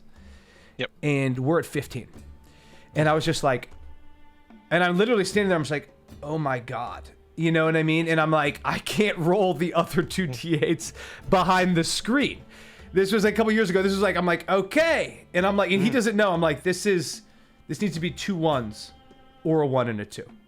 That's it. Like, it can't be 2 2s or it can't be anything other than that. And it was a 1 and a fucking 2. It went up to 18. And it was one of those things where I was like, it of course was beautiful. And in an amazing way, the dice had my back, but I had my hanging in the wind. And it was kind of one of those things where I'm okay with that. Like, I know it's imperfect. Like, the performer in me wants it to be like perfect and hit the marks and be there. But I also know that D&D like isn't that and shouldn't be that. And so, you know, yeah, use the screen, man. Like, you don't need to be, it doesn't need to be that complicated. But I also love those kind of moments, because if you have a screen, it gives you that moment of, okay, you're doing this. This is what you've triggered. For the drama, I will roll it in front of you. And let's have that kind of higher tension for this moment, because there is no getting away from it. If these dice want to kill you, they are going to kill you. And you kind of create that additional drama, which if you didn't have the screen and that was your norm, like, there isn't a tension there of, oh my God, he's rolling the dice in front of the screen. Dude, good point, because that is part of the vibe, in the sense that once it's cultivated in a way, part of it is understanding what your status quo is and honoring that, right? It's just like anything where, like, the expectation that you find as a group. That's a good point, man. Like, that would raise alarm bells for me. I'm like, there's no screen. Like, what is he's drunk. Put it back. Like, what Put is it back. Okay, wait a minute. Okay, so let me jam through some of these comments, because, and I truly, like, I don't mind being tangential, but there are a handful of things I just need to ask you, Sage, so I can't get too far off stream. I can't get too far off my own script. Root says, in Root, it sounds like you know the Red Sage. Are you familiar with their work? That's amazing. If not, like, please check them out. But they say Root is amazing. Like, creates some homebrew content, is a DM themselves, plays a lot. Very experienced D&D player, but they say that Red Sage pulls off an inheritance series where the dragon needs a writer to hatch. I think they're suggesting that as an option for exactly for your world. Back. Yeah. I am quite interested in Dragonlance when that comes out in November. I think it's the earliest you'll be able to get it, if you get it as a pre-order on D&D Beyond. Because like there's got to be dragon riding rules in there. Like, if there isn't, I'm going to be a little bit upset, because there are dragon riders in the Dragonlance series, and I'm kind of happy about it, because there are 2 ways we can go down with that will almost certainly be folded in some way into our story, because our story is about sort of rediscovering dragons at this point in time. Dude, that's kind of their end goal, because that's what the characters compelling, dude. That's awesome. Want to do. And this story will either be they rediscover the dragons and there's a war about it, or at some point they're going to have to relive the dragon war that the dragons effectively lost them. So there's going to be something that I use with the Dragonlance thing, but the whole idea of a Dragon Rider is something that we are definitely going to be exploring at some point. Spoilers for anyone that watches the stream. It'll be quite a few months away, so don't worry. Yeah, like one of the big thrusts in my homebrew, like my main kind of home game, which again is different because whenever you're streaming versus home, the expectation and pace can be so much different. But is a war between giants and dragons that has like long been concluding. Dragons are about to get wiped out, but it's been fun to toy with that idea of like, what would it look like to go from dragon roosting, like areas of dominance, to there's one or two ancients left, much less in a world where it's been millennia since the last was seen dotting the sky or whatever the situation would be. I find that super evocative. I mean, I also love playing druids, so I'd be like, we must venture to the center of the earth. Like we have to go. Like there'd be some, like I would be consumed with finding the answer to why. We must save the species. Yeah, exactly. The forests could die. It's like, yo, dude, pass the bong and let's go save these dragons. That's great. Onslaught, appreciate you coming through. Gabby, let me know about streaming. I want to know. Gabby also says they wanted to do an adventure where a drunk fae needs help to figure out how to get out of a deal with the devil that she agreed to give 5,000 Eladrin souls to. Wow. Okay, I'll go ahead and take this one first since I so clearly immediately have an answer. A drunk fae needs help figure out how to deal with the devil, how to get out of it. Okay, so I think there's either one of two tacks, right? Like this drunk fae made a deal with the devil. 5,000 Eladrin souls. That's a shitload. Damn. Either they are trying to do the classic like semantics letter of the deal manipulation, right? Where like they actually have him. Like, is it a misspelling? Dare I say? That's like what I would try to latch onto. But in that case, is it 5,000 souls? Can souls be misinterpreted? So there's like the letter of the law aspect, or there's the con aspect in my interpretation of this, where the drunk fae is trying to come through and more or less, I'm not sure what that would look like. If it would be an illusion spell, if it would be a high level casting of Speak with Dead, of some sort of trying to elicit more or less what is the appearance of souls without actually giving them. And then, of course, like what the repercussions would be. Because if you are deceiving a devil, if it's underhanded, I feel like then they're going to clap back in a very serious way. Or if it's the letter of the law and you are actually getting off scot-free, I guarantee you the Plane of Nine Hells is going to have something to say with that. Or there will be a ripple effect because no one likes being got in that sense, much less a demon lord. But Sage, I know that's sort of apropos of nothing. Sometimes I like to just take the questions from chat. I love it when they come through and ask us questions. That's fine. So do you have an opinion on that? That's a great question from Gabby. I mean, as a DM, that one gives me kind of the sweats because both devils and like my fae are very traditional sort of probably because I'm from the UK, English folklore, Irish folklore sort of fae, where the fae cannot lie. They don't necessarily need to tell the truth, but they cannot lie. And it's all about wordplay. So one of the most amazing things that I've ever seen in a D&D game that involved a fae was a satire on a road that ran through the Feywild. And so they're, oh, not a problem. Can I take your names? And they're like, yeah, sure, cool. Click, and he's gone. And the entire party now has amnesia and doesn't know who they are because he took their names because of the words. And then you have that's a hook right there, dude. That's the beginning of a story.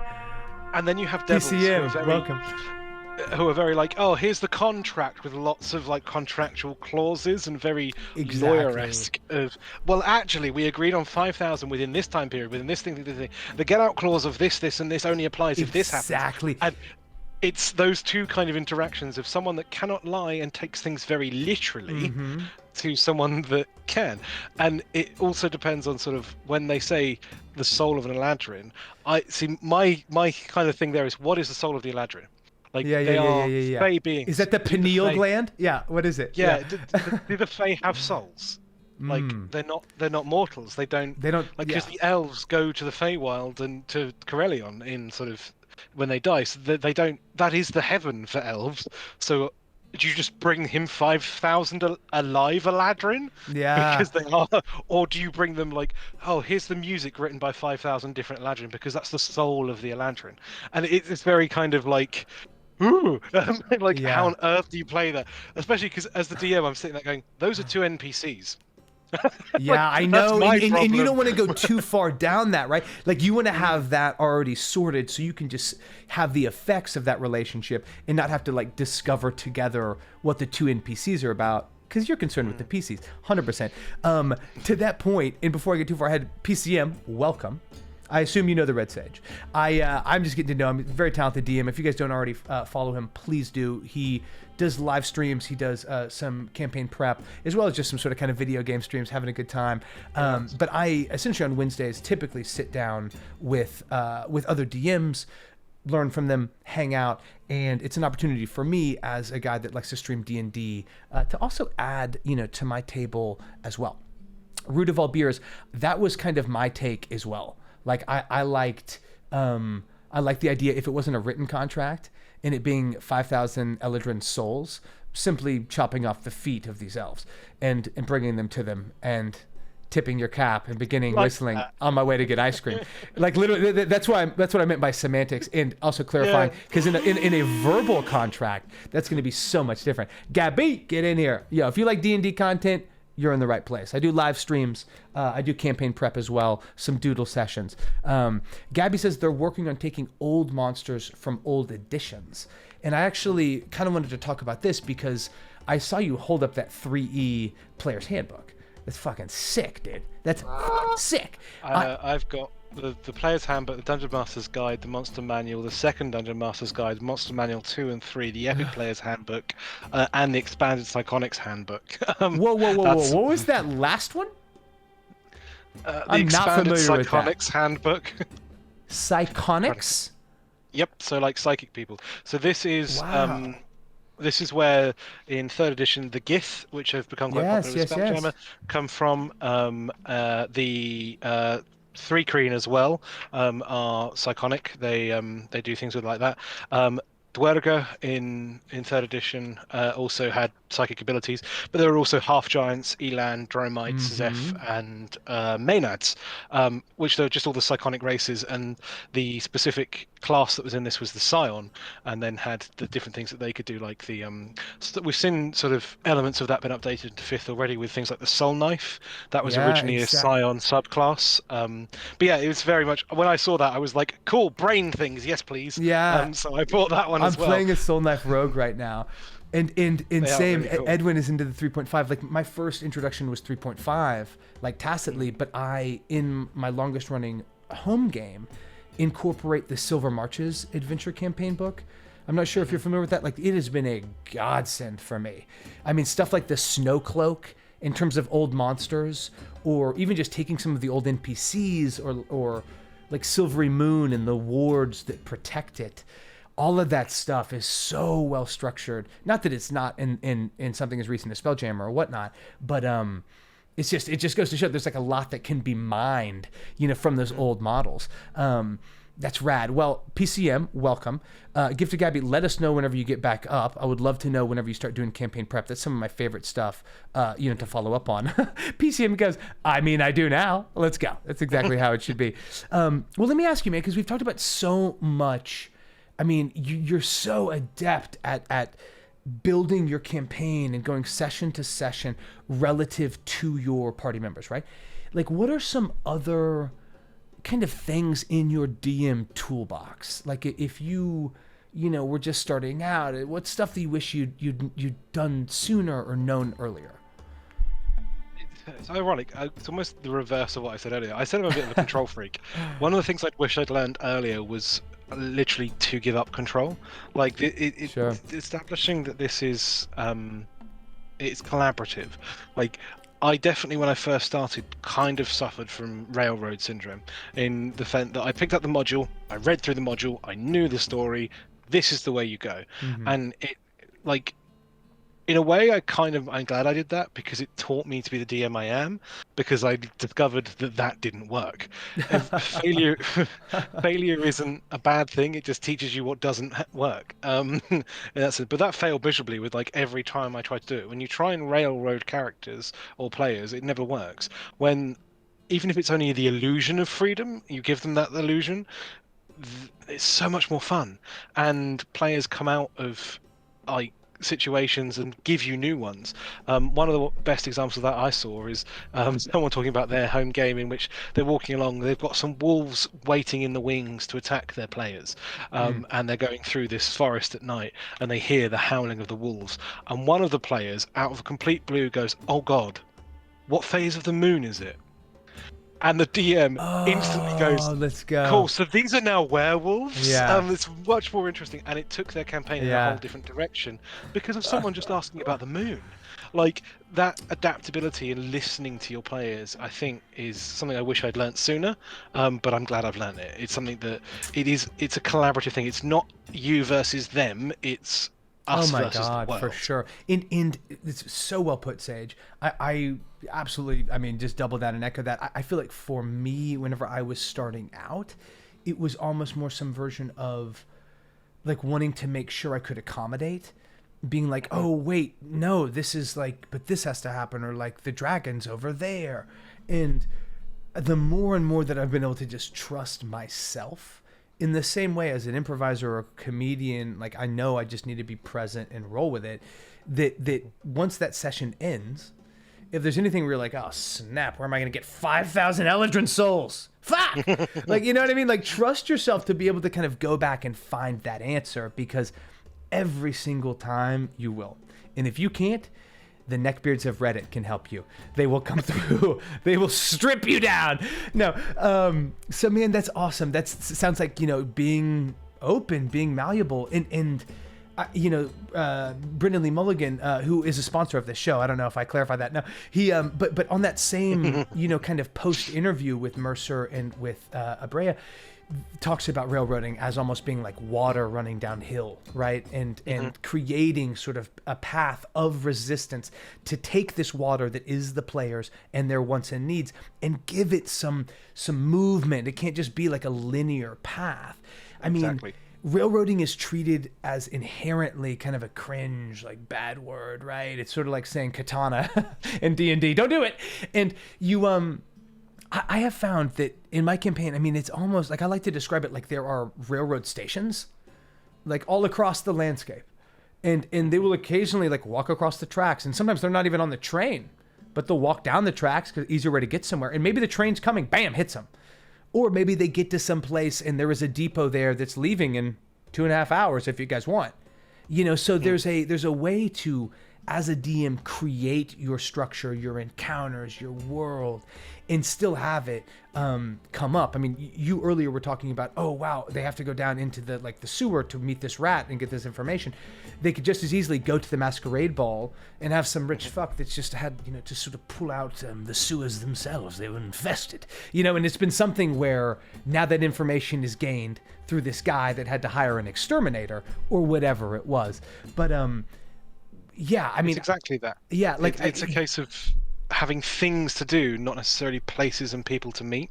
So have the information that's willing to adapt. I think you mentioned obviously a few times like improv, and I think something that people forget is everyone improv, yes and.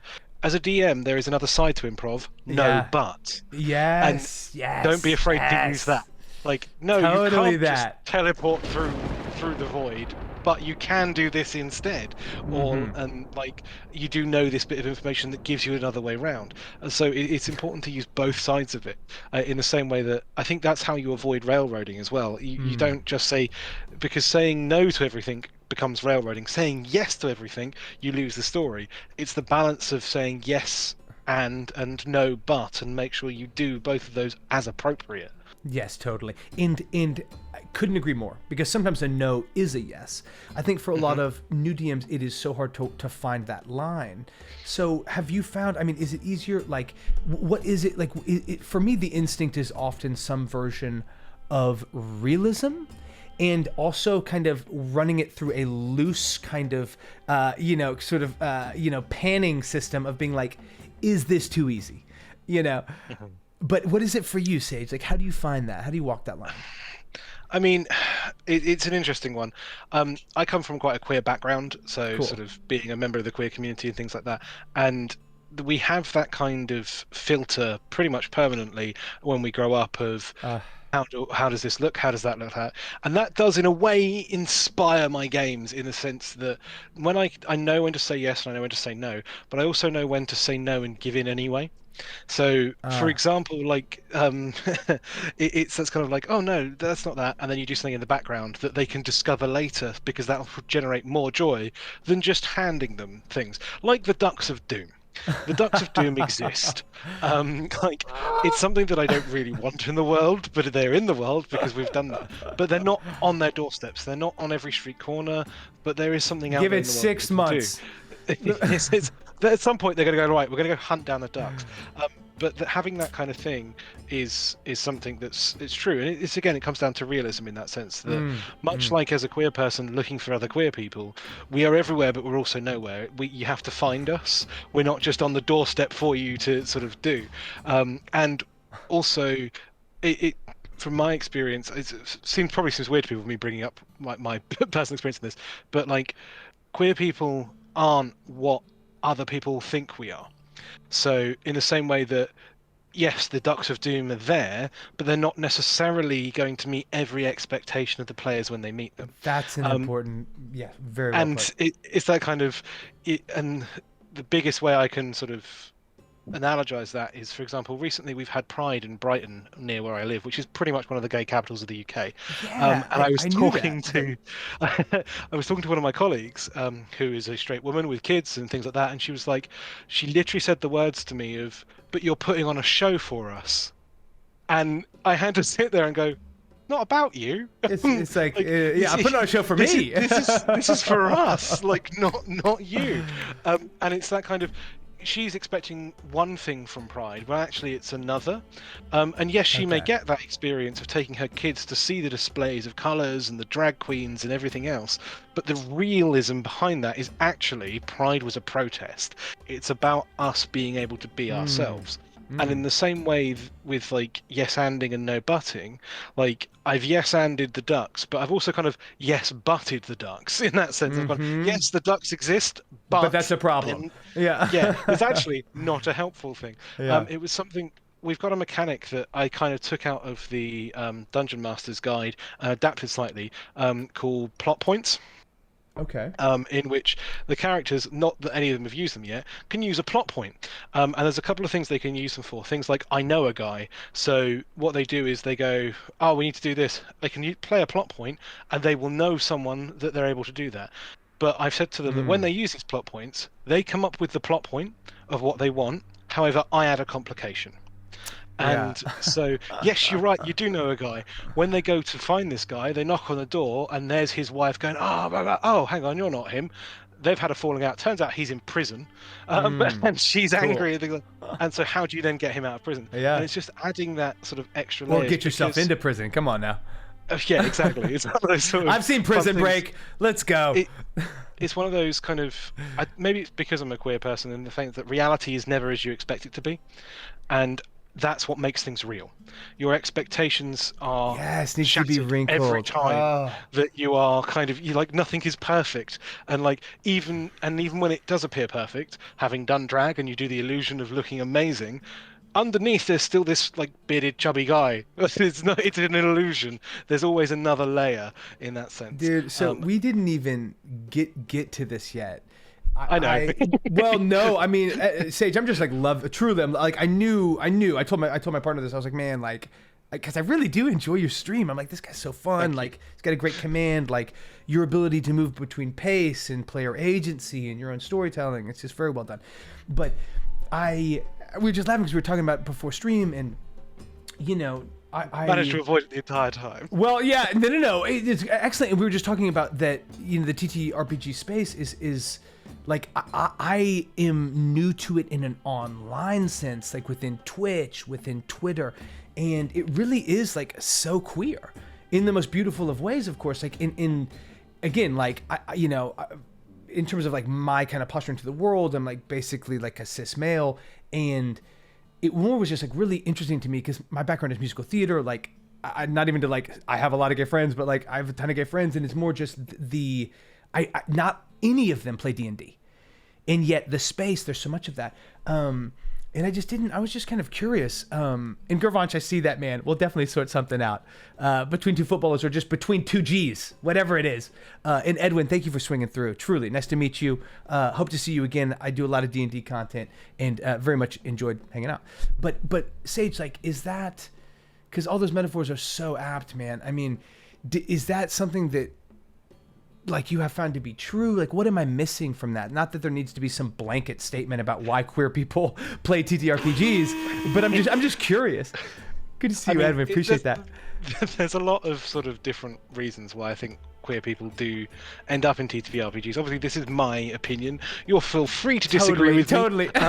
Like, everyone's opinion is different. But for me, give us the definitive answer. All right. There's a couple of main reasons. One, especially with things like D&D, you can be who you want to be, and there is a very large section of games out there which, like my game for example, whoever you come as, you are. Like totally, it doesn't, you are accepted with whoever you are. When you turn up that table, this is your character, that's who you are. I try and refer to all of my players, regardless whether it's stream or at home, by their character name while we're playing, because that's who they are while they're at my table. And that freedom and acceptance is something that most queer people crave, like massively. So it's great for that. The other thing is often sort of TTRPGs come out of things like board games, which are things you can do quietly alone, which is what we often do when we're younger, because we stay away from situations that cause us to stand out, because that can cause us problems. Like, it isn't a great thing, but it gives us an interest in things like that. It's a lot of the queer people I know, we read a lot as well. Like so much. There's a very escapism thing with the queer community. Totally. Well, it's safe, right? Whatever your mind's eye, whatever that is safe. Also, a reason we get drawn to things like acting, because we become someone else. We can do things like that. It's very escapism. I mean, I'm very much the same. Like, I've got a background in theatre and musical theatre.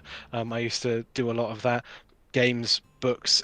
This is my experience in that sense. It's very clear. Like, you're very adept at it. Yeah. Sequins and dress up also is a fun thing, and like TTRPGs, like I mentioned earlier, Comfy is definitely like pushing to have a dress up stream where we dress up as our characters. Dude, and it's go. Like, sure, that's fine. I mean, not that I'm currently wearing it, but I also have like my hat and things. It's actually just down here. Let's see if I can grab it. Yeah.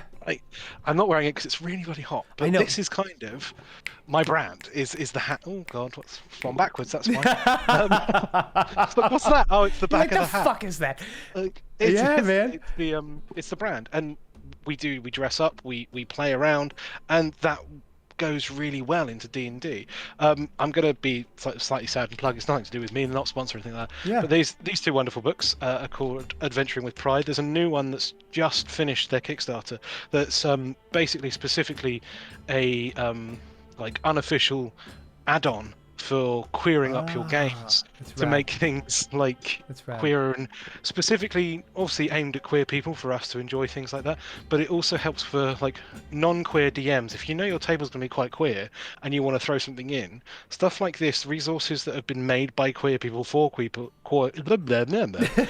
by queer people for queer people are really useful, because it gives you an insight into how we're going to approach things. And there's some fun stuff in here, like the College of Drag Queens for Bards, which is just excellent. Dude, I mean, that's so like this feels to me like pandering, but it's just the fact of the matter. This morning I was in drag for an audition, and it was really interesting to me because I've you know, like I said, I've been rocky. Like I really, like, I've played a number of gay roles. I've also just lived my life, right? And there's something where I don't present that way. And of late, understandably, because of the lack of representation, because of the lack of diversity, like there's been such a meaningful push for just for more or less representation in those roles. But I only bring it up because I'm sort of like, well, I'm not sure if any of this is going to fly NBC, but like, okay, like you got it. But it felt really fun to me because I hadn't even, outside of role-playing a female PC or outside of like DMing female characters, it had been a minute since I'd put on lipstick and portrayed Princess Flyana throughout the scripted world of this audition. And it was kind of one of those things where I'm literally like getting done, I'm like getting out of makeup to then hop on the tech and then we begin the stream. But it was... That's why you were late. It really was. I was like, give me 5 minutes. This mascara is taking me forever.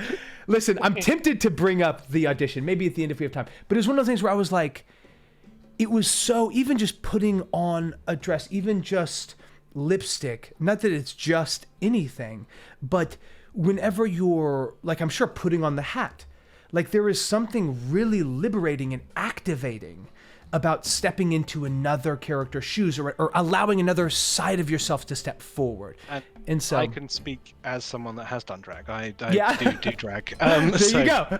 It's like Foxy is, she's a character. She isn't me. It is another persona. And there is something to separate there, just because me being a queer person. The difference between being a drag queen and being a woman is different. The experiences are different, but there is still that kind of gender fuckery queerness that exists within drag it's a celebration of femininity in a way. A lot of people talk about drag as something that tears women down. In my opinion, you're either going to the wrong drag shows or you've not understood what you've watched, because it's about a celebration of femininity and differences. If they're not celebrating women as part of the drag show, they're not doing it right. They should be celebrating everyone, because as a drag queen, like, go back to Pride and riots and Stonewall, drag queens and trans people were the people that led the progression.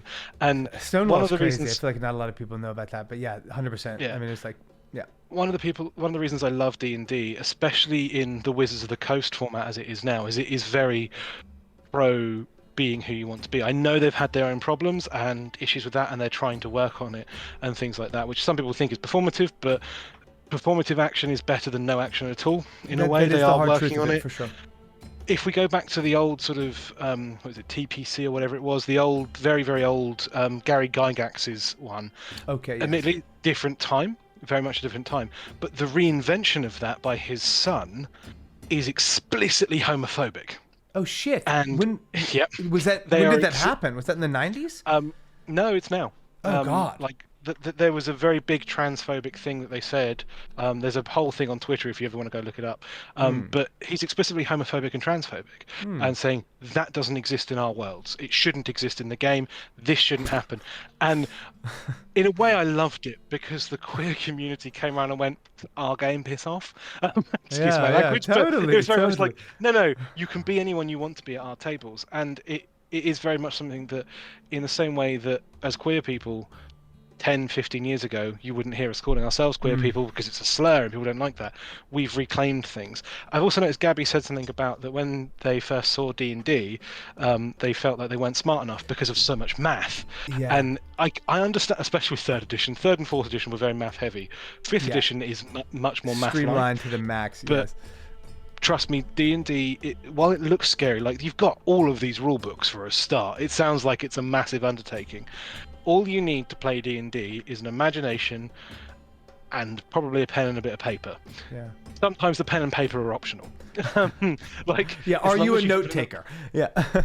Yeah, like as long as you have an imagination and a group of friends, you can play D&D. You can play D&D without dice. You can come up with ways of solving things just through roleplay description.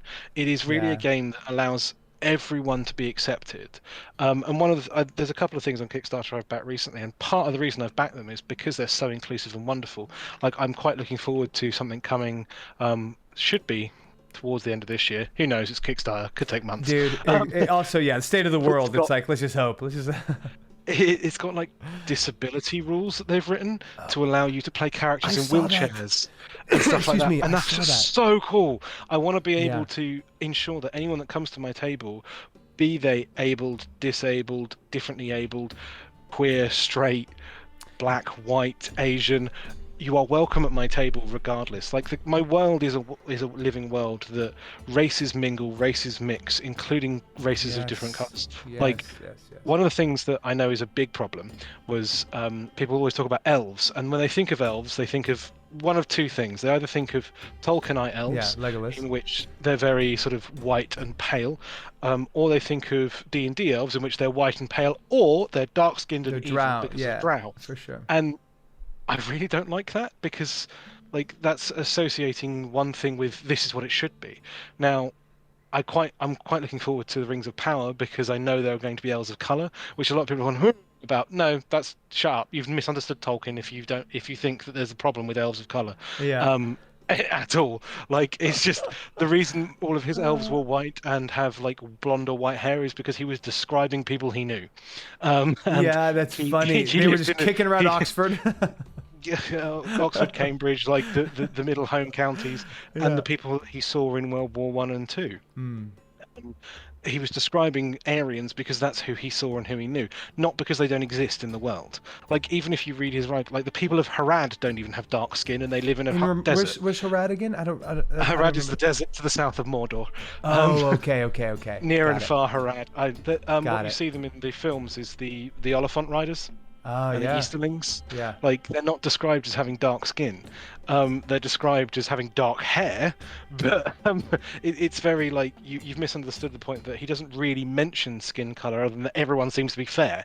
It's not. There's no racial issues in that. Like the lands of men are so far spread that they would have different. Like the Gondorians are going to be darker than the Anorians. Yeah, and sure. yet they don't. And it's just like no one blinks an eyelid at any of it. But I think they've misunderstood because Tolkien was a very accepting person in like just his works. His works were about a retelling of British history and acceptance in a way that where we kept a horse culture and things like that. It wasn't supposed to be sort of pro-Aryan in that sense. In fact, he spent like I said, he was a member of the armed forces during the World Wars. He specifically fought against nationalism and fascism, and he hated all of that, and that's kind of what I want to bring to my table, in that sense that there is new Drow stuff that has come out as like through backstory of the Dark Alliance games, in which Drow don't just exist in the Underdark. That's one group of Drow. They also exist under a glacier, and they live in a really darkened forest where no light reaches the ground. And these aren't necessarily evil Drow. There are good and neutral Drow out there, and that's how it should be with all of them, regardless of the race. And that's kind of where my world kind of sits, is that yes, that like Talfi in the country we are in my world, is predominantly human, but that doesn't mean that there aren't humans of various skin colors. There aren't other races there. It is a melting pot. There may be a dominant race in each country or a dominant look in each country. It doesn't mean that they're not mixed. Like, everyone is welcome wherever you come from. And I think that's what draws queer people to D&D, is that you can do that. Yeah. Sorry, I man. went on a rant there. No, I'm with it. I'm with all of that. I didn't know all of that about Tolkien, but I can see that sort of on the back I'm a end. huge Tolkien nerd. Yeah, he's a really, really big he's Tolkien very, nerd. very. I mean, it's amazing. Gabby, I appreciate you dropping in on this, and yeah, I was going to circle back. I'm so glad you touched on that as well. I mean, I do feel like math definitely can sometimes intimidate people, just because it's sort of like, damn, is that fun? Like, I'm trying to unplug. I'm trying to relax, not necessarily like study this and add a bunch of things. 5e did a good job with that, and definitely, I'm just glad that D&D Beyond made that feel easier, because I guarantee you are smart enough to do anything.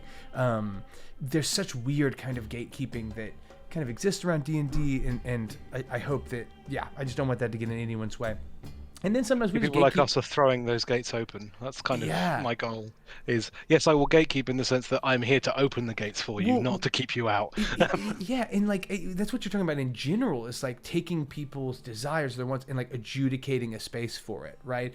100%. Like with the disability, kind of supplement, I didn't know. I mean, it just almost makes me want to it just would be interesting to blindfold yourself for a session and play as a blind character.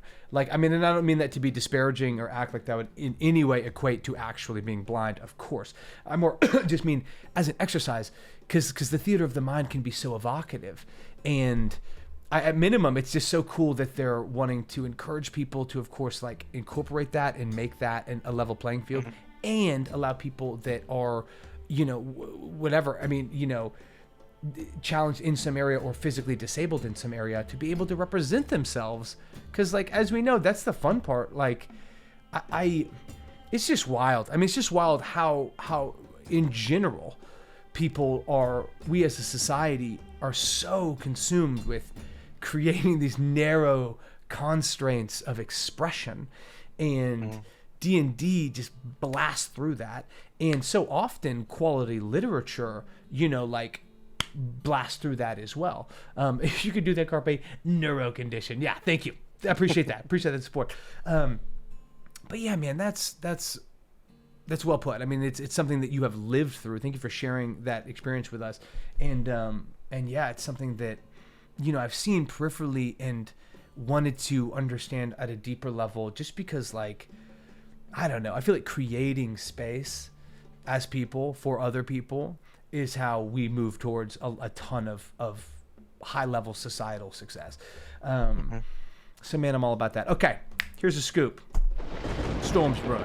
Sage, like, you are a peach, dude. Like, we're just sitting here gabbing. I think I have asked 2 legitimate questions, and then we've just found a ton of amazing, interesting detail. You naturally have brought up so much stuff in terms of, like, your flow that answered questions without it even, like, needing being asked. Thank you so much.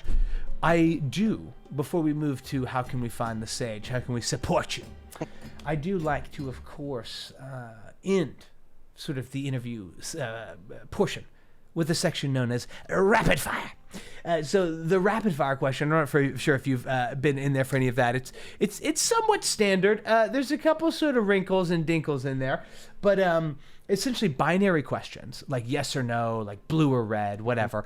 And just love kind of getting your opinion on what you like, what you're into. Some of it we already know, like homebrew versus adventure books, so I won't even kind of mess with that because it's already been touched on and come up. Yeah, Kurvan. Yeah, Kurvan, it's something we all love, and it's something I also force upon you every episode, so it's a fine line. It's hard to sort of separate those two. Oh, I see, Root. Yeah, can't do that. Neuro condition. Got it. Understood. Now, the neuro condition meaning that you cannot imagine theater of the mind. That's what we're getting at, right? You hear words and don't see them. Correct. Root, let me know. That's interesting. So being just a little bit of background on me. Yeah. My first degree was in psychology. Oh, so fuck. Okay, amazing. That's actually less of a condition and more of something that happens with a population of the sort of human population that's about 40% of, like, people, they don't have a visual imagination.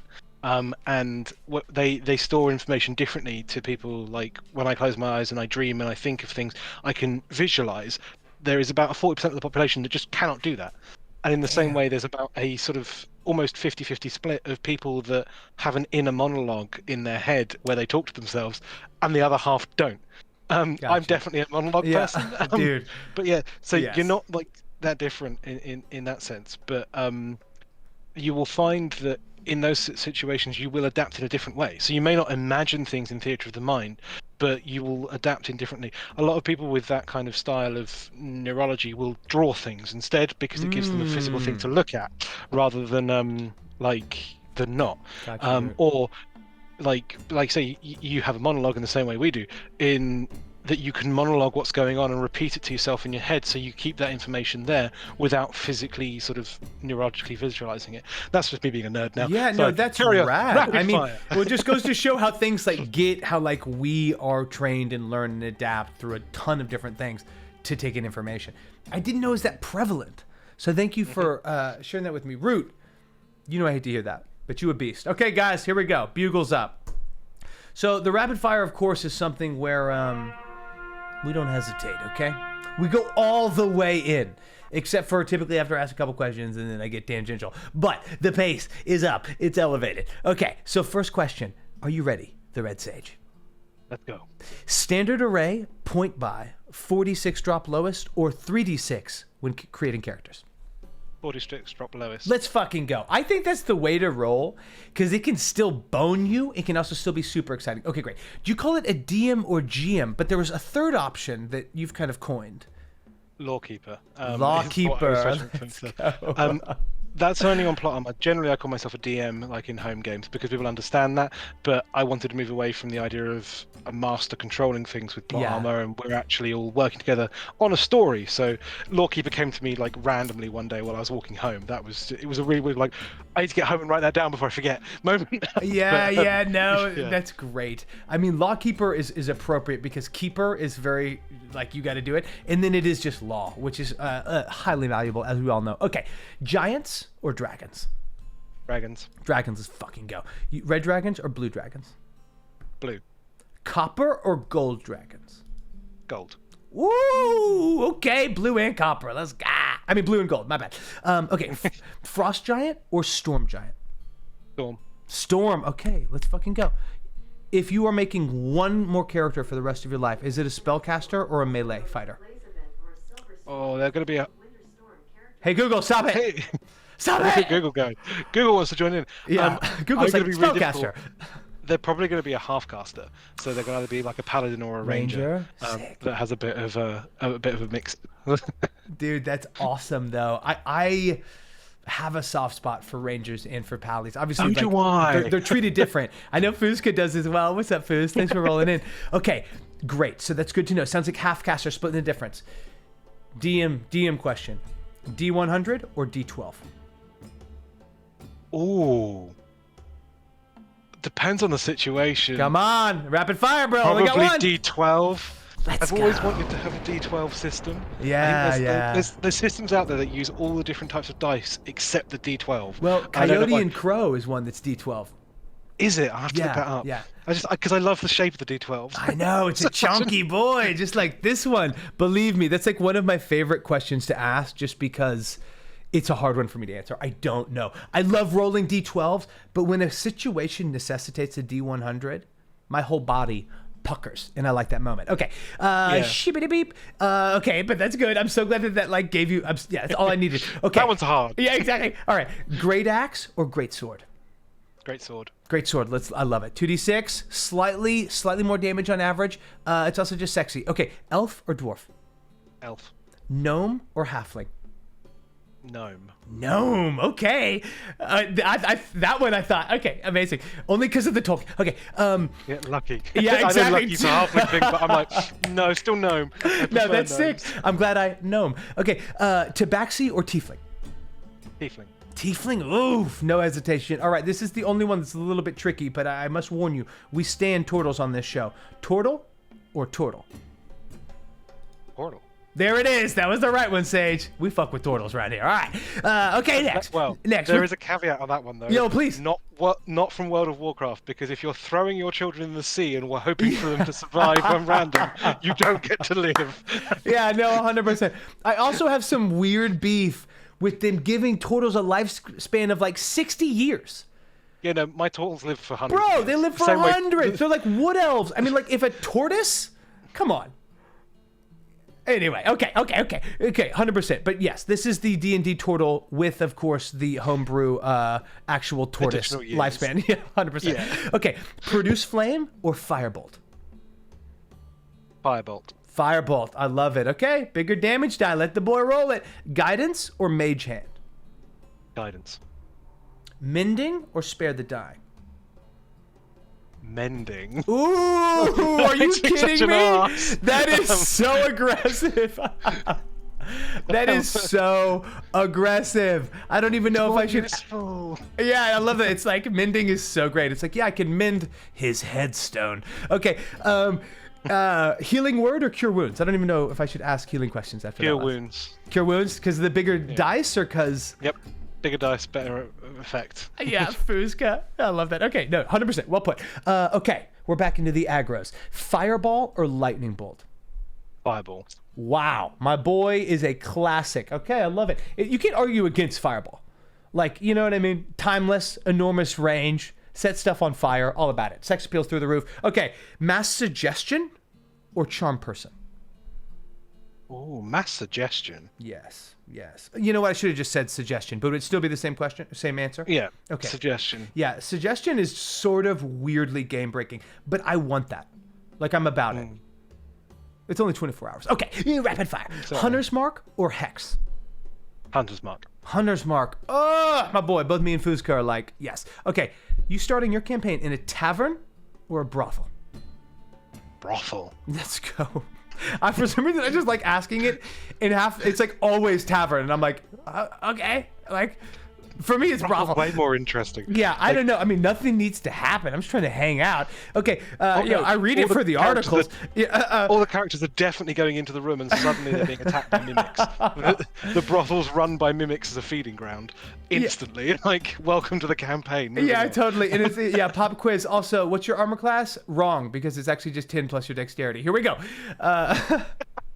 Gift of gavity. Yeah, tortoises live to 200 years. Exactly. That's what I'm saying. I want the lifespan of turtles in D&D to match that, minimum. Okay, if someone attempts to sleight of hand one of your players, the Red Sage, are you giving them a perception check or are you using passive perception? That's going to depend on the situation. For sure. On average, though. Probably perception check. Okay. Because it's more interesting if they're like, oh, I got a 4, and they're like, cool. And then they'll panic, which is... is some of that like putting the onus on them as well? Mm-hmm. Yeah, totally. That's why I kind of like to roll for situations. Sometimes I'm like, okay, if it's an 11 or higher, coin flip. Don't blame me. Okay, 100%. Skibbity beep. Where are we? Yes. Okay. Wizard or sorcerer? Sorcerer. Cleric or warlock? Cleric. Ooh, after sorcerer, I didn't expect that. I like it. Fighter or paladin? Paladin. Paladin, my boy. Druid or ranger? Ooh. I knew this would get you. Ranger. Ooh. Bro. You really do love rangers if that's what's going on, especially only because of please. Companion rules, like the new with like Drake Warden, like oh yes, I'd rather have a Drake Warden. Like yeah, I mean if I was actually thinking, that's just for me enjoyment, I'd probably play a druid because it's going to be more helpful to the party, but I'd want to play the range. Yeah, listen, dude, hearing that, play the ranger. Come on, that's awesome. That's great. Okay, where are we? Where the fuck did I go? Oh, yes. Sorry. Sometimes whenever I hit the bugle, it actually does the page up, which like fucks me. All good. Yes or no?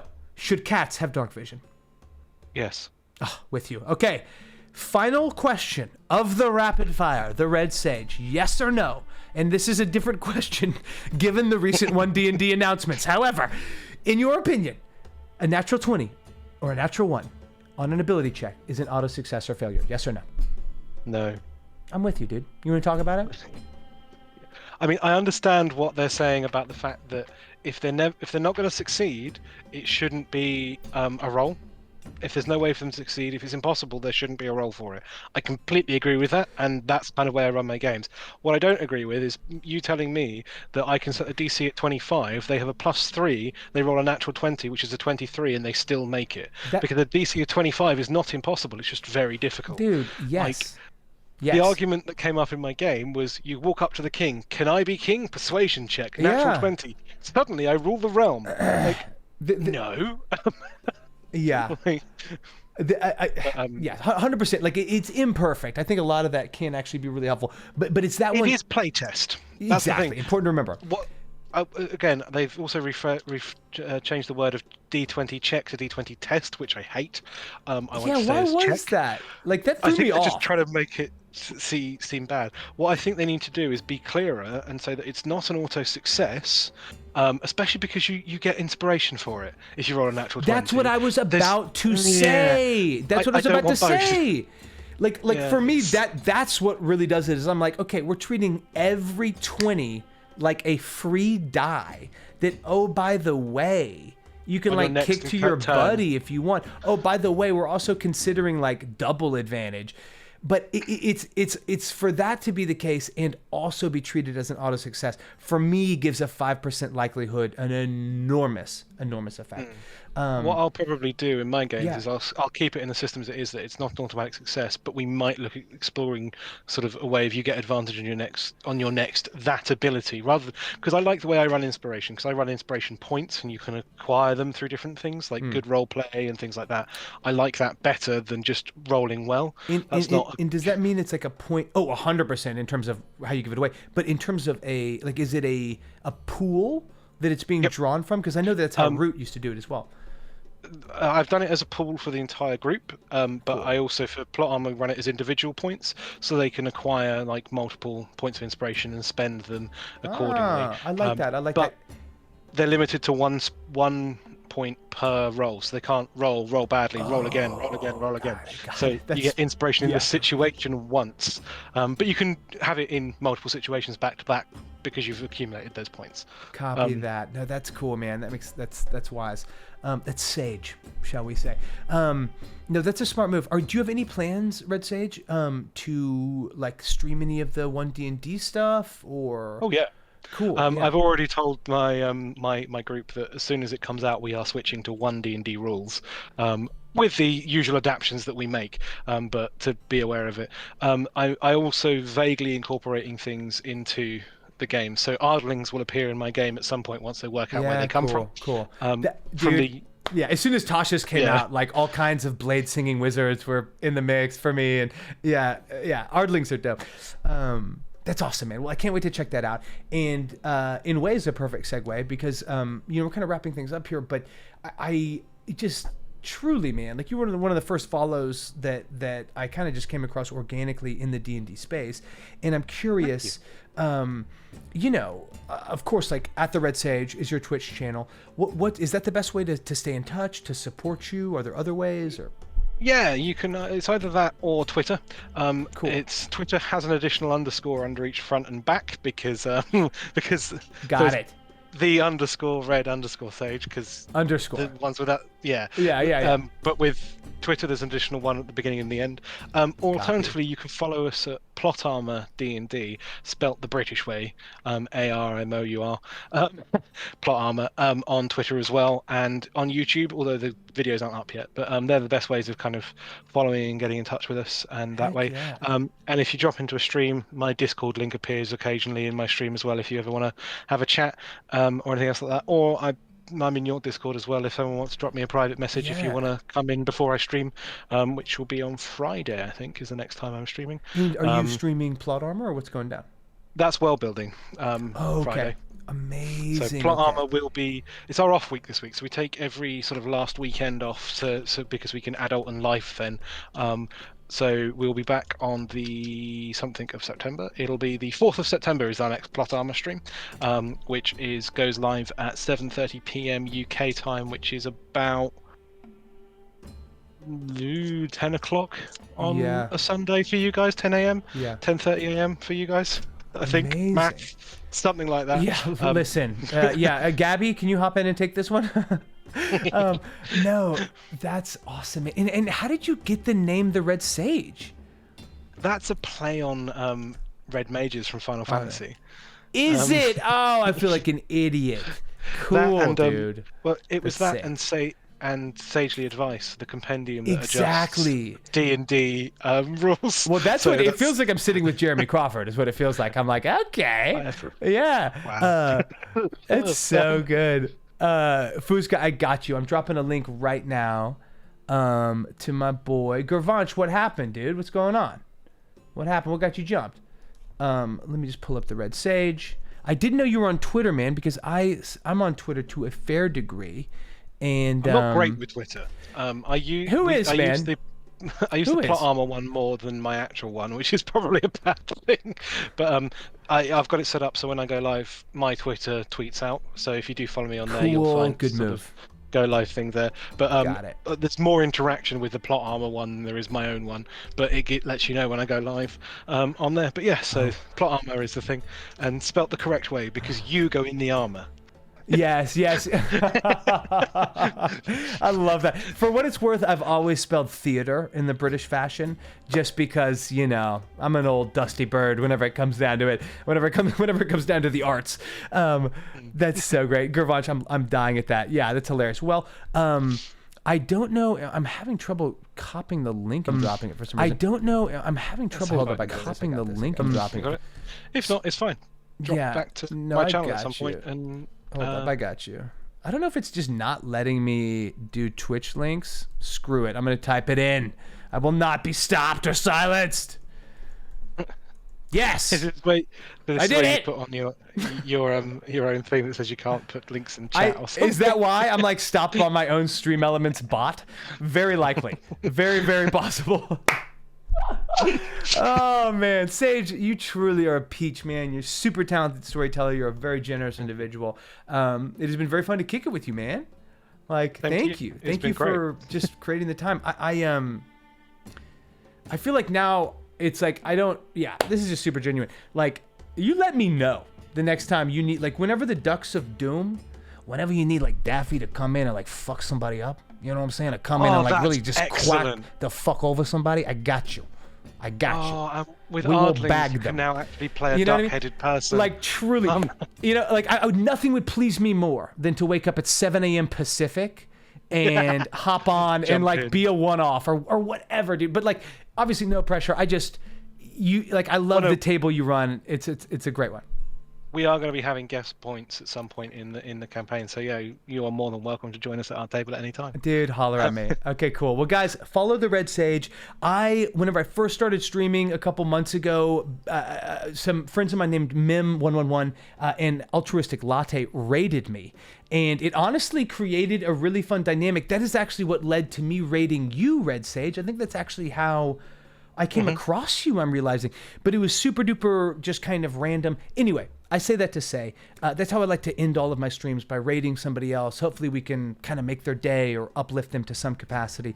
Appreciate you guys coming by. If you can, stick around for the raid. And if you like what you saw, drop me a follow.